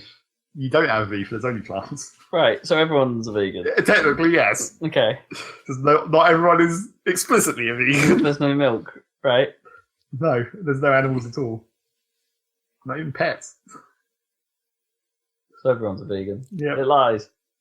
Yep. I guess we don't know where that Soylent Green's coming from. Well, that's only if you get the Soylent Green unlock. I guess. And then you do know where that's coming from. It's coming from the dead people. It's very specifically says so. Then they become not vegan, I guess. Yeah. At that point, I think you're safe to say this is definitely not vegan. You're going to lose your vegan powers. Yes. No more psychokinesis for you. No. Right, 2 more things. We're on to the ones that might have input from you guys as well. The ones Wow. that matter, you mean? No. Yes. So I finished the DLC of Zelda. Right. Good, Got through the end of that. It has to be said that the last dungeon and the last boss are like well good, and it kind of makes you disappointed about the rest of them. Hmm. I mean, I guess It's good to end on a high, though, right? Yeah. You want it to sometimes end on the best stuff. I mean, I guess the last dungeon isn't technically that much better than one of the Divine Beasts, I guess. It's more like a greatest hits. It uses all your abilities instead of right. Instead of being fire and water and whatever. Right. that's So cool. that. And then the last boss is goddamn awesome. Sweet. No spoilers, but it's just like, Okay, without saying anything, is it like awesome in the context of how those boss fights in Zelda are really, or is this just awesome outright? Well, it's awesome because those boss fights, we've not been super big on those boss fights, but it's awesome in the context, in like the game world context of just like what it is, right. and it's also just like a better boss in general. Okay, so pluses all around. Yes. Although it was quite. Basically, I burnt through half of the weapons I had on that boss because I was in master mode because of health regeneration. Mm. And you have this boss more than the other ones, which is why it's a better boss. You have to kind of work out what to do rather than just run up and hit it. It has a bit more of like, you're trying to work out how to actually damage the boss sufficiently, especially against the master mode regeneration. Because there's a lot of time in certain phases of that boss where you can't really hit it. And then it starts regenerating all of its health. And then you're like, well, shit, that's just undone everything I only just did. I have to work out the most efficient way to do this so that I can actually progress it to the next stage before its health regenerates. Hmm. So it did take a little bit more thinking and burn a whole shit ton of my weapons and arrows. Right, yeah. But yeah, it was a pretty decent boss overall. I mean, there was some element. There was definitely a couple of phases where I was just like, I'm not even sure what to even do. How do I even manage this, regardless of the health regeneration? But the plus side to it is that even while I was stuck in those phases, the music for the boss fight is also awesome. Good. And weird. Sweet. Right. You want weird stuff, yeah. Where you know, the old Guardian music style. Okay, interesting. It's not as ridiculous as the Guardian music, but still quite weird. And kind of, dramatic, which is nice. Nice to have some kind of cool tune. I'm hoping Yeah. the next Zelda is a bit more weird, Majora's Mask style. Because Breath of the Wild did have some, but not. Well, I mean, there's not to go back to news, but there's definitely a couple of rumours about there might be something new for Zelda at E3. Ooh. Whatever the fuck that means. Got like a second season. Well, or like a new Zelda, which I somehow doubt, but Yeah.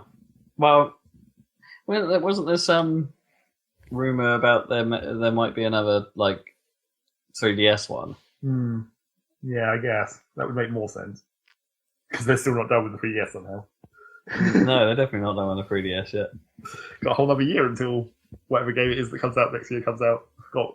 Is it? Wait. Is it Luigi's Mansion? It's Luigi's Mansion, isn't it? Oh, yeah. The remake that doesn't come out until next year. Yeah. So yeah, I finished that DLC. Got the Master Cycle, drove it around a bit. It's not actually that helpful. No. As you would expect. The horse arm was probably better. Yeah, and literally, the actual boss fight was probably more of a reward than the reward you actually get after the boss fight. Yeah, that's okay. Which is good. Yes. Any further on the trials? No, I haven't really taken another shot at that. I'm not sure I'm going to be able to do it. People say that after the beginner trials, the second and third set are easier. But it gets fucked though, I think. Hard in Master. I think you end up spawning and there's like 4 guardians there in that small room. I don't know, I think I could manage guardians. They're more dumb than the actual enemies.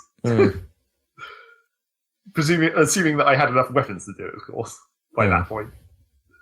Because that's the big problem with Master Mode and like how much ridiculous more hit points everything takes. I guess Guardians don't take more hit points in Master Mode because they don't have like an upgraded version like enemies do. They just always have 1500 or whatever. I mean, were we talking the sort of the field wandering? Yeah, the big guns. guns. Gee, there's a room of 4 of them. But yeah. Depends what the train's like. As long as you can outmaneuver them. Or, they'll block their own line of sight if you get them behind each other. Send them I a corner. suppose, yeah, that's probably the trick. So yeah, that's Zelda. I probably should actually go and fight Ganon, I guess. Finish this Master Mode run, rather than just finishing the DLC and just being like, fuck it. He'd be disappointed now after that boss. Yeah, exactly. Oh well. Could probably just walk it quite easily, even in Master. Maybe, I don't know. Maybe something will be different. I still haven't determined whether it is like the Hinoxes have different moves in Master Mode or not. I don't know whether that's an actual thing or whether you just kill them so quick and regularly you never see it. What about the Lionels? Yeah, those don't seem to have any new moves from what I've thought of those. Just the golden ones with their elemental swords. Taking it all lady. And then finally, we get to Mario Tennis. Mario Tennis Aces! Which they don't say in the demo. Well, yeah.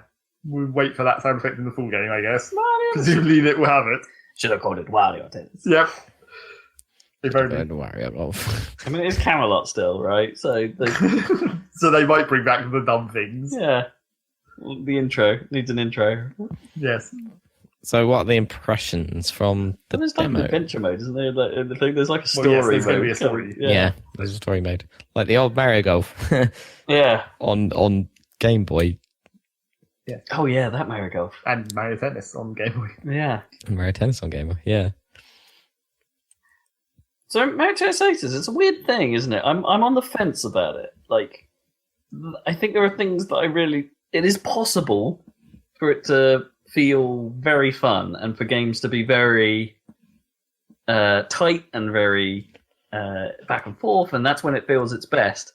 However, I seem to have a problem where I feel like I'm losing most of my points out of a mechanic I either don't understand or the game just being random.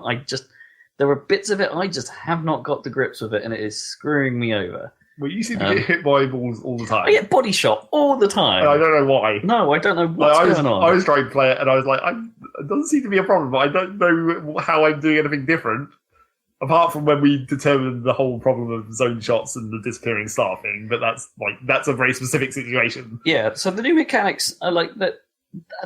They work. Let's put it that way. I think, and like for the most part, I think the new mechanics they're not like as bad as the star powers from the GameCube version. They work, but I feel like they're a little underbaked. Maybe the depth of them is perhaps not as great as I thought they were. I feel like the trouble with them is that they work when they're just like an addition, but I feel like in the grand scheme of multiplayer, them that it's maybe too heavily reliant on them once you get to high levels. Yeah, because you'll be like having to trick shot every shot, build up the meter super fast, And then zone, and then immediately power special move. or zone or something. But then as I found, like I actually got into a rhythm of blocking the specials quite well. Yeah. Like if I had enough meter, I was getting pretty proficient at just blocking things rather than taking racket damage or anything like that.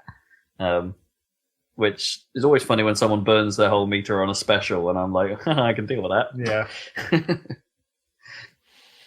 But then that sort of devalues.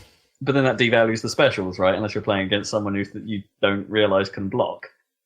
Well, that's why it feels more weird in this multiplayer environment of just like when you're playing people who don't know what the fuck they're doing and it's just basic tennis. Yeah, it's kind of easy, and then as soon as you come across someone who's trick shotting everything, it's virtually impossible. You just get owned.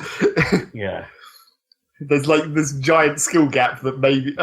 I mean, that's kind of to its credit, right? That there is a high skill ceiling. Yeah. Right? That means they're doing something right with the mechanics of this. But you'd hope that maybe in the full version it will be a better matchmaking system than it currently is. Oh, yeah, because the matchmaking is just purely random at the moment. But it's not purely random. It's based on the round of the tournament you've got to, but at the moment you lose a match, you go back to round one. Yeah, and it's trying to put you with, like, low-numbered people, medium enough people, high-numbered people, like, as you go through the rounds. It's trying to vaguely do some kind of balancing. Vaguely, but it's super vague as far as I can tell. Like that one time I got put up against someone who must have played thousands of games. Yeah, like in the limited demo window, just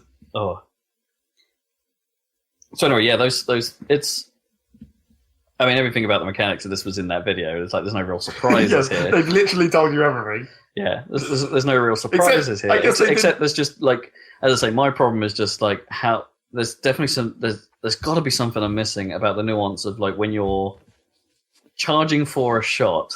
It has that old Mario Tennis thing, like even from the original one, where it's like sometimes it just in the original at least, if it felt like you charged for a shot and you were for some reason out of position, your character would just sort of go heh at the ball and like give you some sort of indication that was the problem. Yeah. Like now I feel like I'm in exactly the right position and I'm stood there charging. Sometimes they put that star on the ground to be like not because it means the same thing anymore. It's just like this is where you can use your zone shot from if you're there. It's not like the smash point. And anymore. If you're standing in it, you get a slightly better shot anyway, even if you don't use the special. Yeah, exactly. But it might be like a little bit of a crutch in some ways because it's like, oh, here's where the ball's going. That's nice and convenient to see. Which might be a bit of a downer, but anyway. But sometimes you could be right on it, charging the shot, going like, "Oh yeah, this is coming here. The star tells me so," and then nothing happens, and you just like miss it for some reason. It's like, well, what just happened? It's like I did everything. Oh, that has happened to me all the time. It's just like I just did everything the game asked me to do, and it's like, and then it just failed for some reason. So I don't know what I'm missing. It's like there's definitely something with it, as Zach and I sort of eventually figured out. There's definitely something like if you go there and you try and do a zone shot, which is the one where you get to aim it yourself, basically, and burn a little bit of meter to do so. There's definitely something about if you get there to like right on the money, basically, where as the ball is basically there and try and do the zone shot. The zone shot requires a little bit of a wind up, a little bit of time for it to be ready. So you kind of have to be there early. Well, I don't think it's necessarily about being there early. It just seems like when the ball is about to hit the ground, the zone shot goes away momentarily. Like when the ball is really close to the floor. Which sort of makes sense, I guess. Yeah. But it was just getting the grips with that, and because it felt like sometimes, but I'm there, I'm where it said to be, and somehow I failed this. Why is that? And it's like, no, you just need to. There is a sort of timing to that. But with the other shots, where there isn't an obvious wind up because you can just mash it as soon as it reaches you, right? Okay, yeah. Because tennis, and it just tennis, yeah. When it just feels like it doesn't work sometimes, and I'm just like, what was that? What just happened? Well, I mean, one of the things that we also eventually started to determine was like it's much less lenient about hitting balls that have gone past you. Like the hit zone, it's the like reach sideways. It feels gigantic sometimes. But it's literally only sideways. It's not backwards in any direction. Yeah, it has ways of getting to shots that have gone behind you via the trick shot or via zone speed. Yeah, which is the slow down time things. There are ways you can recover, but the likelihood that you're going to is is considerably less. So I feel like if you're just trying... It's a bit of a habit for me to get out of. Yeah, if you're just trying to double tap a shot as the ball is reaching you, that could be like right on the edge of the hit zone where it's like as soon as it goes like a centimetre past you, you're already whiffing it. Absolutely. So there's some of that. There's some stuff I haven't got to the grips with. Some stuff I feel like I don't think I'll ever get to grips with, to be honest. Even though I've only played it for like a couple of hours at this point, it's just like I'm a couple of hours in and I don't understand how I'm missing it sometimes. And it's like, I'm right here, come on. Stuff like that that's annoying. But I'm willing at this point to partially put that down to what is... Well, it can be described as incredibly variable networking. Yeah. Matches will swing from being perfect to being highly laggy, seemingly at random. And it's a real dampener on the experience right now. Hopefully it is just because it's stress test. Yeah. Hopefully that's what they're trying to do, because when latency gets high, it results in input lag. Fighting game style almost. Yeah. So you're trying to move, but your character doesn't react for sometimes a significant chunk of time. And it's like, this is impossible to play right now.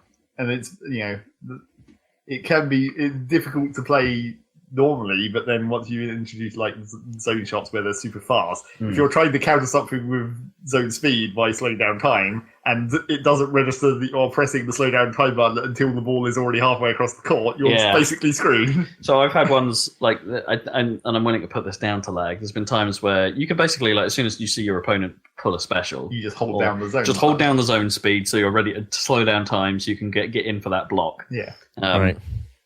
But there are times where I've been doing that and the zone speed hasn't activated until the ball's already gone past me. And it's like, right, well, okay. That's clearly something going a little bit wrong here. So and it just seems like there's no real consistency to it. You can enter before you start a game, it tells you what it thinks the connection's like. And it's like, oh, you're entering into a 4 out of 5 match. And it's like, that should be fine. And in fairness, while it's running at 4 out of 5, it's pretty much okay. But for some reason, at some point in the middle of the game, it will just go, "Yeah, you're at 1 bar now. This is effed. You see, totally screwed now. Suck it up." And it's just, it's unpredictable, and it's a big problem. Yeah, that's a shame. Have you guys played local? Can you play it local? Or, you can't play the demo local. No. Right. Well, I don't think you can do like a one-on-one match, right? Well, no. Just the computers. No, and the computers are dead easy, so they're not really... You can't do a one-on-one match? Not in the demo, so we can't play each other. Oh. Yeah. And of course, as we noted a little while after starting this, it's like, none of this is the real Mario Tennis test, is it? No. The real test is local doubles. Yeah, local doubles. I think this has the potential to be good there. Yeah. I really do. I think it's like, if we take the lag out the equation... I think this could be, and perhaps if we figure out that some of the problems might be lag related that I'm having, maybe, who knows, then I think we're definitely onto something here. Whether that something is better than the original, I'm highly on the fence about. Yeah. It's like, because they've changed some of the, there's no smash move now, really. It's like that's been replaced with zoning. There's no, you can still do lobs and drop shots, but the control for them is a little bit finicky now. And is the power pat still the power pat, it's there, and it's ridiculous if you can pull one off, because the ball basically stops on the first bounce. Right. Possibly a little too powerful, to be fair, if you get one of those dead right. Yeah. But the power pat just isn't as fun as it once was. That panic of like someone charging up and then it's just like traveling really slowly over the net, but the other player has that chance to charge in. And it's like, because of there was a balance to the original where, because that traveled so slow, it was always just about possible maybe to reach it. Yeah. But now now the pats don't quite feel like that, because it stops so abruptly when it lands. It's like, it feels more like, okay, unless I used zone speed there was no way I would get into that. Or a trick shot. Or a trick. Yeah. Or a trick. Yeah. So whether or not honestly, at this point in time, I don't think it's as good as the original. The original has a weird feel to it, a weird floatiness, a weird that simplistic control scheme of just having 2 buttons that to play every shot. That just worked, Yeah. and they've never replicated. Yes, it's as I was saying before. It's like it's kind of nice that they're finally using every button on their controller. But maybe I would have preferred to just have the 2-button system back Yeah, for at least choosing the basic shots. yeah. Because remembering which one of the buttons does what, and making sure you're pushing the right one every time. Yeah. I don't have too much of a problem remembering which one I'm supposed to be hitting. But I do accidentally, for some reason, my thumb occasionally drifts to Y, which is the lob and drop button. Which is X. Oh yeah, it's not Y on that; it's X in that control. Yeah. I'm still thinking Xbox layout, but I'll occasionally drift up there for some reason. And be like, oh no, that's wrong. And having the right stick as the trick shot button, but also double tap X. Yeah, that's the problem. Is a weird one. I would have there's an option to disable the right stick controls, but there's no, as Zach pointed out, there's no option to disable the double X trick shot control, which is the worst option. I would really love to be able to turn that off and just use the right stick for that stuff. Because if you're trying to, because the way it's annoying is it has the traditional Mario Tennis where you double tap the button to make the shot harder. But when you're doing the lob and drop shot, you can only push that button once to initiate the shot. Because if you push it again, that's the trick shot trigger, and then you try and do a trick shot and it fucks you up. Yeah. So you have to remember that when you're doing the button on the X button, that's the one you have to not push twice. Yeah, it's weird. It's like it feels wrong next to the others. Yeah. I don't remember. Some of this is probably bad habits born out of playing the original too much, but there's a certain lack of discipline, in the way my thumb works. But it's also it doesn't make sense from a game perspective that you can charge up every other type of shot with the 2-button method, but not the lob and drop. But not the lob and drop, yeah. Oh, a charged up lob is mental. Well, it's charged in a different way. Yeah. It's time charge rather than just double tap the button charge. Yeah. Which somehow I feel like, those drop shots almost could have used a different version. Because I feel like those drop shots aren't as droppy as they could be. They're more just really short shots rather than actual close to the net. They don't bounce, but they still go quite a way in court most of the time. Yeah, it seems difficult to have that really just zinged the net going all the way across style shot that you could sometimes pull off on. Although, to be honest, I guess in singles you don't really get into net play that much. No, true. So we haven't really had the angles for it. That would be where you really see whether a power pat exists. Yeah. When you're standing directly next to the net and you just tap it over. Yeah. The classic power pats. The classic. How many of those fights can you have where you're literally inches away from each other's face, just going pop, pop, pop, pop, pop, pop. Yep. Yeah. The real test will be doubles, for sure. So there's some hope for the local doubles. There's some hope. But I guess the worst thought in my head, it's and this is a unfair one to some. It's definitely unfair. Is that we know this is going to come out as a full price bloody title, don't we? Well, and there's a bit in my head probably. going, is it a Splatoon? No. Is it a Mario Kart? It's trying to be, but no, I don't think it is. Well, assuming that the local play works as we imagine it to, you theoretically only have to buy one of these between 4 people. Yeah. Theoretically. Yeah, I don't know. It's one of those things where it's but does it, if I was thinking about it in pure quality levels, does it have that same quality zing as America? No, it really doesn't. But as a single player, I mean, come on. Yeah, that adventure might, but then is it going to be like ARMS as a single player stuff, which was not great? Well, I mean, at least in the tennis context, they have even in the older Mario tennis games, they had weird things you could do with tennis. Oh, sure. There'll be some mini games and things. Yeah, that will be part of the main story. Yeah, presumably. Boss fights.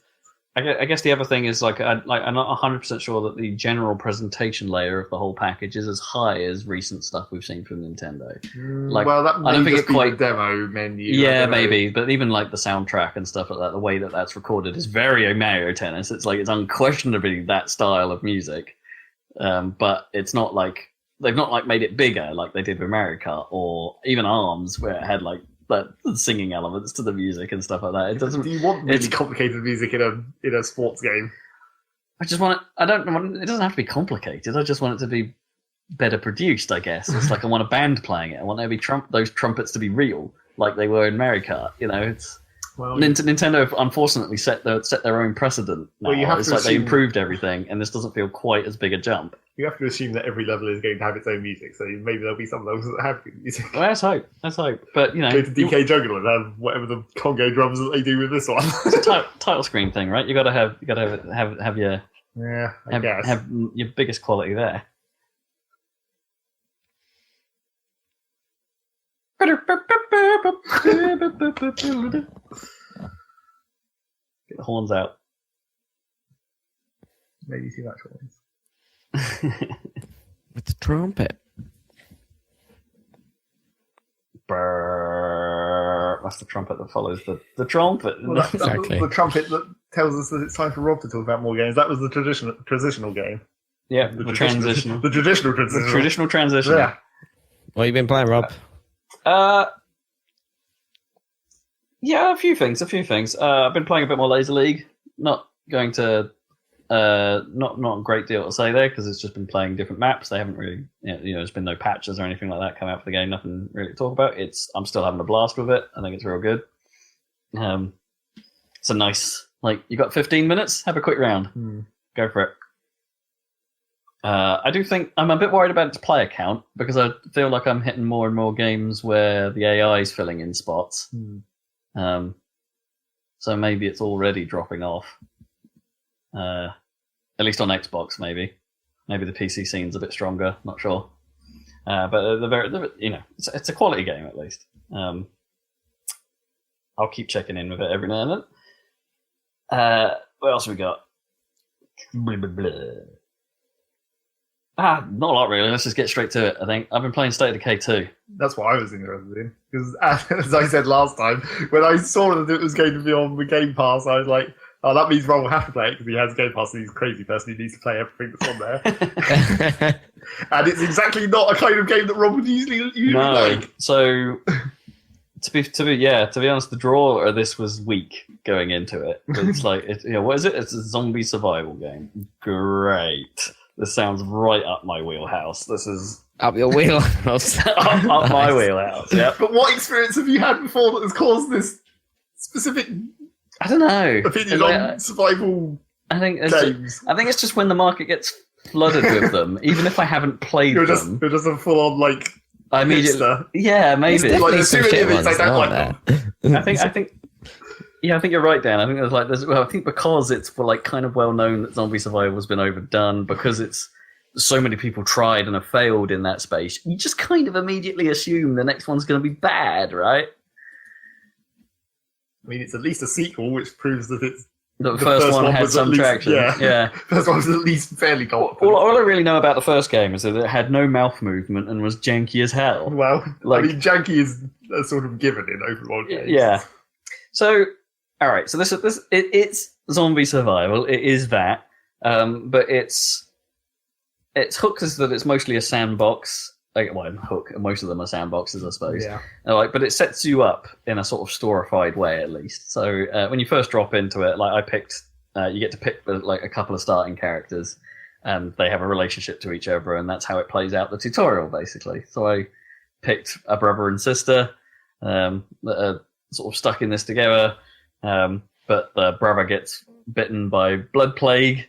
There are two types of zombies that there are regular ass zombies that just hurt you, and there are the blood plague zombies that infect you. And that you can tell them apart because the blood plague ones are all red and oozy and covered in blood, and have big red and a bright red glowing eyes for some reason. Well, so you can see them at night. Yeah. So it at least takes you through the tutorial of how you can. Take care of people that get infected and what you need to do to build infirmaries and get cured. Takes you through the whole thing. It's you have a home base that you're going to have to manage, and you're going to have to manage the community within that base, and you're going to have to scavenge for what that base needs and make sure everyone's happy and fulfill all their goals that they want to achieve and things like that. And so it's okay, I see what you're doing here. You're turning what would be a pure zombie survival game into more of a management sim and kind of blending the two, all right, I'm starting to get the cut of your jib here. This is working okay. Your presentation sucks. Like, because I started playing on Xbone, like normal Xbone, and it's like, okay, this is not a looker. It's like, it's okay. Like, but texture quality is bad. Face quality is bad. Mouths sort of move, but they don't really open. It's sort of like the whole time. So there's a certain weirdness, and like some of the conversations and the way speech, I guess incidental speech when like things happen and stuff, like kind of feels all over the place and a bit disjointed. Like, you know, the whole "they've seen us" thing from like Mass Effect. Sometimes you'll like do a mission for someone, or like a survivor will like come over the radio, like I need some help. Can you help me with a thing? So you go and help them out, and then they become somewhat friendly towards you, this person, and then the guy, like one of your followers who might be coming on this little sortie with you, might suddenly say, "I think I see a friendly face," and it's like, yes, it's the guy we just helped. Well, I heard the other example of that. I don't remember where I heard. I think this might have been on Giant Bomb, where they were talking about it, where they randomly met some other survivors where one of them had the blood plague and the other one didn't, and they was like, "Hey, can we come into your community so you can cure my friend?" And he was like, "Oh no, I don't have space." And then the guy was like, "Oh no, that's bad news. My friend's probably going to die." And then the friend immediately turned into a zombie. He's like, "Jesus Christ, a zombie!" and just shoots him. It's like not quite the right tone to take when your friend has just turned into a zombie and you immediately go into shooting them. Yeah. It's a bit like that at times. It's like the systems don't necessarily play to each other. And I immediately came against a problem where I thought the game was still in tutorial mode. And so I'd gone through like that little storyline. I'd saved the brother. Yeah. And I was going out with Maddie was my best character at the time because she had all the buffs. I suppose I've been playing with her the longest at this point. Yeah. I thought I was still doing tutorials, so I walked out to a place and it said like pick some options to like how do you want to solve this thing, and the options were nothing happens basically, or these guys will become hostile, and it's like well. I'm pretty sure it's trying to get me to complete this thing, so I'll pick the hostile option and see what happens. But it's not a tutorial. It's not a tutorial. Fight. Immediately get murdered, like just straight up, like in the probably the clunkiest combat scenario I've experienced in the game. I got wedged into a cupboard basically and couldn't see anything. And just like it's like, what's going on? And it's like, oh no, and I unloaded a clip into a guy who didn't die, and it's like, okay, right, that's all my ammo gone. Now what do I do? Oh, I'll get my wrench and try and just mash this guy. Go, oh no, now I'm getting shot by some kind of assault rifle. Oh, I'm dead. Oh yeah, this is permadeath. Yep. Oh, and I've just lost my best character. And the new guy I just picked up who was following me at the time, who unfortunately has just got murdered in this random battle. And now these guys hate me. It's like this has gone so well. Now what? Now what do I do? And then your camp gets depressed because everyone's died. Yep. So all the stats of your community goes right down. And it's like, so now what do I do? And so you have to go find more guys. You have to rebound. I lost a lot of time by doing something I thought that I was just following the numbers. No, but that would have taken longer. Would it? Yeah. It sounds like you were quite early after the tutorial, really. Well, there's probably a couple of hours in at this point. Yeah, a few hours in. But then you wouldn't have had to suffer through all the depression stats and all the negatives, and like that would have increased the amount of time to do the next thing. Yeah, I mean, you're probably right, but I sort of thought at this point it's like, oh, this is what this game is. Let's see it through. Let's see how this goes. And in fairness, I did pick up relatively quickly. I lost my best character. Like had the best stats and all that stuff. Was a sneaky person. So like, I guess it also teaches you that you have to trade up multiple people. And so this was before I'd really dug into the whole sort of like trading characters and before fatigue had become a thing. Yeah. Because characters get tired, and as they get tired, their stamina bar the max stamina starts dropping significantly, and it drops faster if you start burning stamina to do an action like fighting or sprinting, your max stamina starts going down as well slowly. So it's like fatigue is a problem. So then you have to get them back to base, but they can only sleep properly if you've got enough beds at your base. And it's like, so then the management stuff comes into play. Anyway, long story short, these first few hours, I was kind of like, I kind of get you, game. I kind of know what you're doing. I'm in. Let's see what happens. This was the point I also discovered that, of course, it's like published by Microsoft, so there's a PC version. Oh, right, okay. Which is also on Game Pass. So it's like, well, I'm immediately playing that. And The process was super seamless. In fairness, I just downloaded it. Oh, nice. Like it logged into my phone, and it's just like because it perma-saved everything, and it was just like, oh yeah, I'm exactly where I was. Brilliant. I didn't have to faff or anything. It's just like it knows what I'm doing, so I can play on either of them, and it's all synced, and it's great. It's lovely. The PC version obviously runs way better. It looks nicer, and has on my machine is like running fairly perfect 60, and I'm playing it on my TV and things like that. So it's a nicer experience. It's got a couple of graphics glitches on PC that weren't there on Xbox. Like lighting doesn't always work, but then the PC version has fixes that aren't in the Xbox version. Like there are icons in the PC version that aren't in the Xbox version for some reason. And it's like, oh, that would have been much easier to know where my base facilities were because the PC version highlights them. And certain shadow effects look right on the PC, whereas on the Xbox they would like flicker out of existence every now and then. It's like, okay, so there's some stuff that's better here. So PC version's been a better experience in general. But this was, I think, where the problems started to kick in for me with this thing. So it's like it started off really well, but then I got into the grind because it devolved basically very quickly into I've kind of seen what this game is. Yeah. And there isn't much more than that. It's like I could build bigger base stuff, but I don't have the materials for that yet. So I've got to go find the materials. Oh, there's a car upgrade system, which even now I've never been able to engage with because I've never found the bits I need. And I'm way further into the game than I was then. So it basically devolves into your radio is constantly buzzing with survivors that need help, like all the time. It's like, come help me, come help me. And like helping randoms, you can choose to ignore. If you don't help other enclaves how do you say that? Enclaves? Of humans, they leave town, basically. And it's like, well, maybe that's helpful. I'm not sure. Get them off your radio. But if you manage to create friendly, if you have friendly enclaves or allied enclaves, you start getting bonuses from them. Like, oh, I can store more meds than I normally can because for some reason these soldiers like me.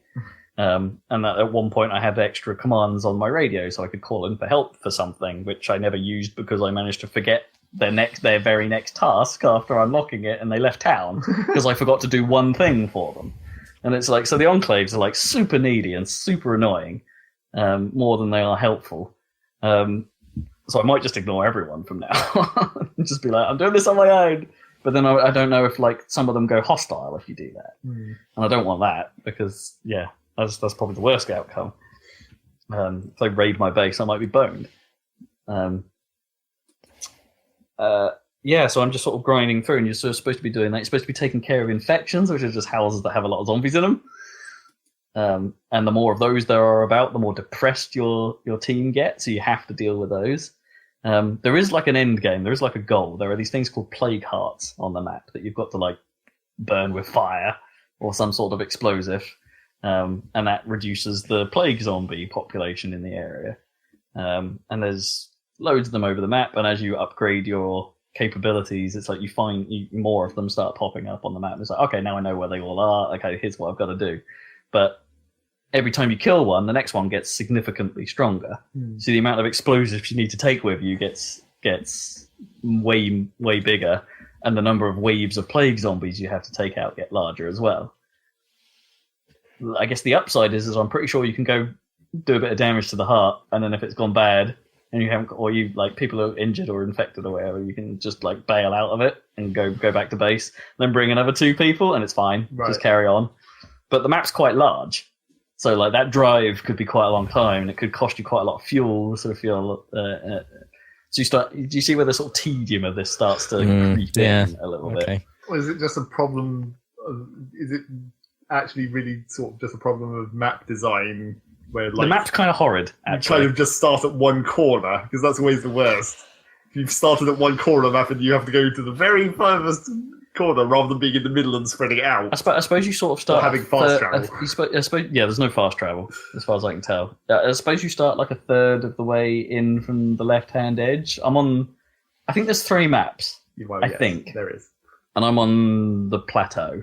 because Which that seems to be the one that everyone picks for some reason. Yeah, it's the one I've seen all the footage from as well. And because to me it seemed like, oh, this is going to be a nice flat area, it'll be easier to get around. It's not. There's rocks and ravines and crap everywhere. I mean, technically, And it's like, so you've got to follow the roads, but the roads are super annoying and wiggly, and it's like, more like next to a plateau rather than on a plateau. yeah, something like that. In the vicinity of a plateau. It's actually quite a frustrating environment to get around. And it doesn't help that the cars are occasionally well jank, which is actually both hilarious sometimes. Wow. I've been the police car. If you ever find a police car and drive that around, that is the dodgiest piece of kit I've ever seen in that game. It's like I had it randomly just burst into the air. My guys fell out of it and conveniently didn't take any damage because the game knew something was wrong for some reason. So I just burst out. Yeah, this car flies off and like lands a few feet away from me conveniently, but it's landed on its side, so I can't flip it back over. Because it only does that when you're driving it. Like, the cars don't flip unless you're still in them. So it's like, this car's now out of action. I'm in the middle of bloody nowhere. All my crap's in the back of it, which I can still get it at conveniently. So I can salvage some stuff from this thing. Yeah, and now I need to go find another car to try and get out of there. And it's like, what do we do? What do we do? Or I've got an incredibly long trudge across the wilderness. Cars are finite as well. It's like they spawn, and they're not going to. No, new ones aren't going to spawn, as far as I can tell. Like, well, I'm not 100% sure about that. Maybe if they get totaled, I think they might come back. I mean, that was. But I've left an ambulance on fire in the center of town for like forever. It's like Constantly burning ambulance. Yeah, every time I drive past, it's still on fire, and it's like, hey, how you doing? I mean, that's when I was playing 7 Days to Die, that was the situation of that where, like, as you start stripping the resources out from your local area, you're having to travel further and further to even just get the same stuff. Because in 7 Days, because 7 Days to Die, there's a server option. Resources run out. That's the other thing. Yeah, resources do run out, so you do have to eventually move. Because in 7 Days to Die, there's a server option where you can choose to have resources or containers refill after 30 days. Right. So you can effectively have it like cycle. But surely you want not to have that because it's more realistic. Yeah. You actually strip an area of resources and then you're done. So there are some like exceptions to that. There's these things called outposts where if you've got one of them, if you've claimed one, you'll get like a constant benefit out of it. Like, oh, this one will give you some food a day. Right. This one will give you a water supply for your base, which enables other things to be built or certain actions to take place. Or so I had food, water, and extra beds for a while. Somehow this other outpost is just giving you beds. Yeah, I just got some beds in it. Yeah, so I could get some more people while I was still building stuff up during a move and things like that. But then swapped that out for power because I need that to get bigger upgrades so I can upgrade my command center again. And it's like, yeah, so there is a tree to it and there is a certain thing. But I'm not 100% sure I'm playing the game right at any point during this. It's like all the footage I've seen, like people seem to be going a bit gun crazy, but I don't have the ammo for that. Well, it does sound like the sort of ammo is really limited. Kind of tipping point happens where you just overcome the ammo problem and then you just can have guns all the time. Ammo's my biggest problem at the moment because obviously your AI compatriots don't have much qualms about just burning it all when your base is under attack. And it's terrible at aiming, presumably. Yeah, as AI usually is. So that starts. While that doesn't take away from your like stockpile of ammo stuff, what it sort of generically takes away from your ammo resource, right? Yeah, which is like just a generic number. Yeah, and it's like so that number will go down, and then eventually your AI. Well, I think once that hits 0, your AI just can't shoot, like despite the fact whether you've got like supplies or not, because the supplies are yours. Yeah, and it's so I don't know. So I'm left in this really weird position, and I do want to play more. There's things that I've got an agenda. I've got things I want to do next. It's like, okay, what do I actually need next? Oh, I need a guy with an open skill slot so I can teach him computing, so he can upgrade my command center. Because for some reason that needs computing and not electronics. Like, so there's definite there's a draw to this. Yeah. I'm not 100% sure I know why. Well, it's the classic one more thing to do. It's like Civilization or whatever, except in a different format. It's like it's both less but more because there's less than an Assassin's Creed or like opens world busy work because there's just less different things to do. if you see what I mean. It's like there's perhaps less variety than the You're stuff. just clearing out there and getting whatever's there. But the randomness of it, however minor that may be, it's like, oh, hey, I might bump into a survivor and he's going to take us to do this thing, or like, now I need to deal with this infection that's a nightmare, and it's, oh no, my car has just exploded for some reason. My ambulance is on fire. Yeah. And the fact that the plans do feel like my plans, and not necessarily the game's plans. Yeah. Because the story basically goes away. Yeah, because the story becomes non-existent. There is a radio play happening every now and then, but I don't know what the hell's going on with that, really. It's really obtuse. There's something to this. I don't think they nail it. I don't think it's perfect by any means, but there is something to this. And I don't think it's a full-price game if you buy it outright. So if you're not even on Game Pass, it's like it's actually coming at a relatively budget price, and it's like, you know what? Well played, you guys. The Undead Lab, I think they're called, the developers of this. Somewhat unoriginal. Well, but, yeah. Done a decent stab at it then. Yeah. I would like to see you try again, even though this is the second time. You know. Keep going. Perhaps there's more to this if you play it co-op, for instance. And it has got, like, apparently fairly decent drop-in, drop-out co-op. Well, also apparently that may up the jank. I would imagine. Yes, I've seen some laggy fun times. Apparently, getting two people in the same car may be problematic. Oh, really?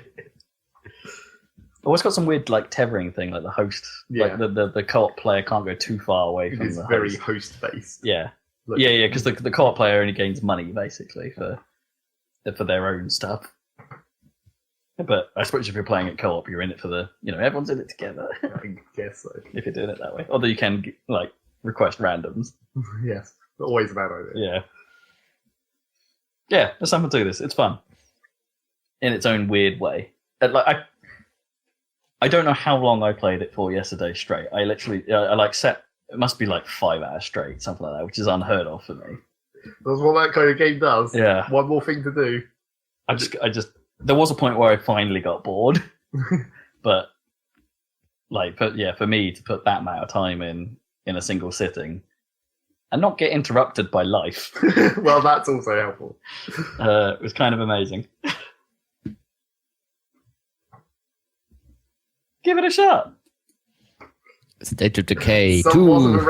Somewhat of a recommendation, yeah. If none of what I said puts you off, then there you go. Check it out. That's how reviews work. Yep, I guess so. Survive. Kill some zombies. I'll at least get to the end game of one of these runs, I think. I'll at least, because it does encourage you to play it multiple times, like to see the other areas. Which is just like, one of those classically ridiculous things. Like, why didn't you play this game for 20 hours twice? Yeah. Yeah. A run in this is quite a long investment. But it does let you, like, in theory, like, if you succeed, for instance, if you don't just abandon your community, it's like, you can bring your best guys to the next one, so the next one will be easier, right? Bring Chicago Ted along. Chicago Ted. That's all you need. No zombie is safe. You got to watch out for Kearney in my one. Southern military badass. Don't want to trust Nando. He cooks. He cooks chicken, presumably. I have a guy called Nando who has cooking skills. It's pretty great. I imagine Nando must be a fairly normal name. I apologise for being accidentally racist. Probably. And with that... You got anything, Dan? Not much. I've been playing the Zelda DLC like Zeg, but I haven't got to the end like him, so I've got to. How many of the bosses did you get through the replays? Oh, I just did. I've done the water one. I did the whole, killing those flying. That wasn't that bad actually. The flying guardians. Yeah, the landscape helps you a lot. Yeah, it does. You can kind of aggro them and shoot them in the face quite quickly, or you can like Rivali's Gale up, and then use the kind of slow-mo arrow thing to kind of help a bit. Yeah, so that was cool. How much trouble did you have with that water boss? Because you're in regular mode, so no regenerating health. Yeah, well, I Not that. But I like I said, I seen my flatmate play that bit already, so I was already helping him with the tactics before, and then we already talked about it on the podcast. So it was like, I know But did I you do. feel like it was necessary to do it even in regular? Or do you think you could have just got away with grinding his health down from the occasional hit? Well, it does take quite a bit, even in regular. So, I mean, might as well do it the fun way, where you have it figured out. Yeah, so that's cool. See if you can get a couple of games of Mario Tennis in. What, today? I don't know. Yeah. I shall see. But we will probably end up playing that, right? I mean, maybe. Depends if it's Yeah. full price, I suppose. Yeah. Well, I mean, it will be. So Yeah, it okay. is what it is. But Okay. I don't know. We'll see. At We'll see. this point, I feel like giving it a full doubles test might be worthwhile. Yeah. Indeed. See if maybe they'll do another demo. Well, maybe. So they, the ARMS demos have been continuous. But then it's not far from launch, though, is it? Is the thing, isn't it? Like, isn't Aces like out in like a few weeks? Yeah, Yeah, I think so. I think it's close. But that doesn't mean they won't do another. I guess not. No. But they said like they announced their demos now. Yeah, mostly. The test bracket, It's unfortunately not. the test ace. It's a generic online pre-launch tournament. Yeah. No test punch. Because I think now, well, I Test think that, but I haven't actually looked at it. I think the ARMS demo now is actually more like a demo. Yes, but I've heard that's also potentially going away as well. Well, okay. So I've got it installed, but I've had it installed for weeks, but I still haven't actually tried it. Right, I think it's time to get peased. I'm not playing the ARMS demo because I know I'll get annoyed with that music immediately. Probably. Have we got any videos going up? I think I just saw Sonic Colors Part Sonic 3. Colors Part 3 went up late because I was lazy. So check out our YouTube channel for that. I was decaying. I was in a state of decay, so the video didn't get done. Rob was in a state of decay, but now has emerged.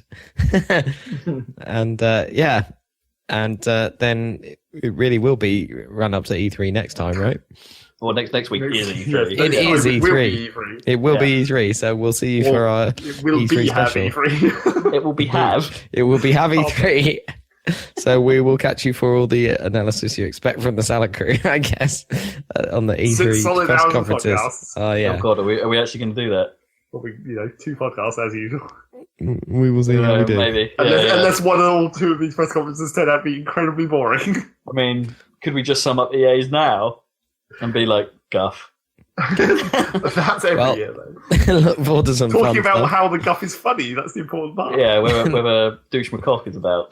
That's obviously the linchpin of any EA press conference. How many Pelés? How many Pelés? Pele quotient. Are we going to get Mourinho or someone like that? We shall see. Mourinho's probably like 0.2 of a Pelé. He's in football, but he's not a footballer. Isn't like Ronaldo getting out or something soon? Like proper Ronaldo. What do you mean by getting out? As in, like, He's not going to play doing- football anymore. Yeah, didn't I hear that? Am I wrong? Or Well, I know you have to retire at some point, yeah, but that didn't stop Pelé from turning up at the EA press conference. no, true. He's well old. Other Ronaldo, second Ronaldo, Ronaldo the second coming. Well, look forward to all that football FIFA stuff Good and the FIFA. rest of the games next time. Woo woo. Catch you for that.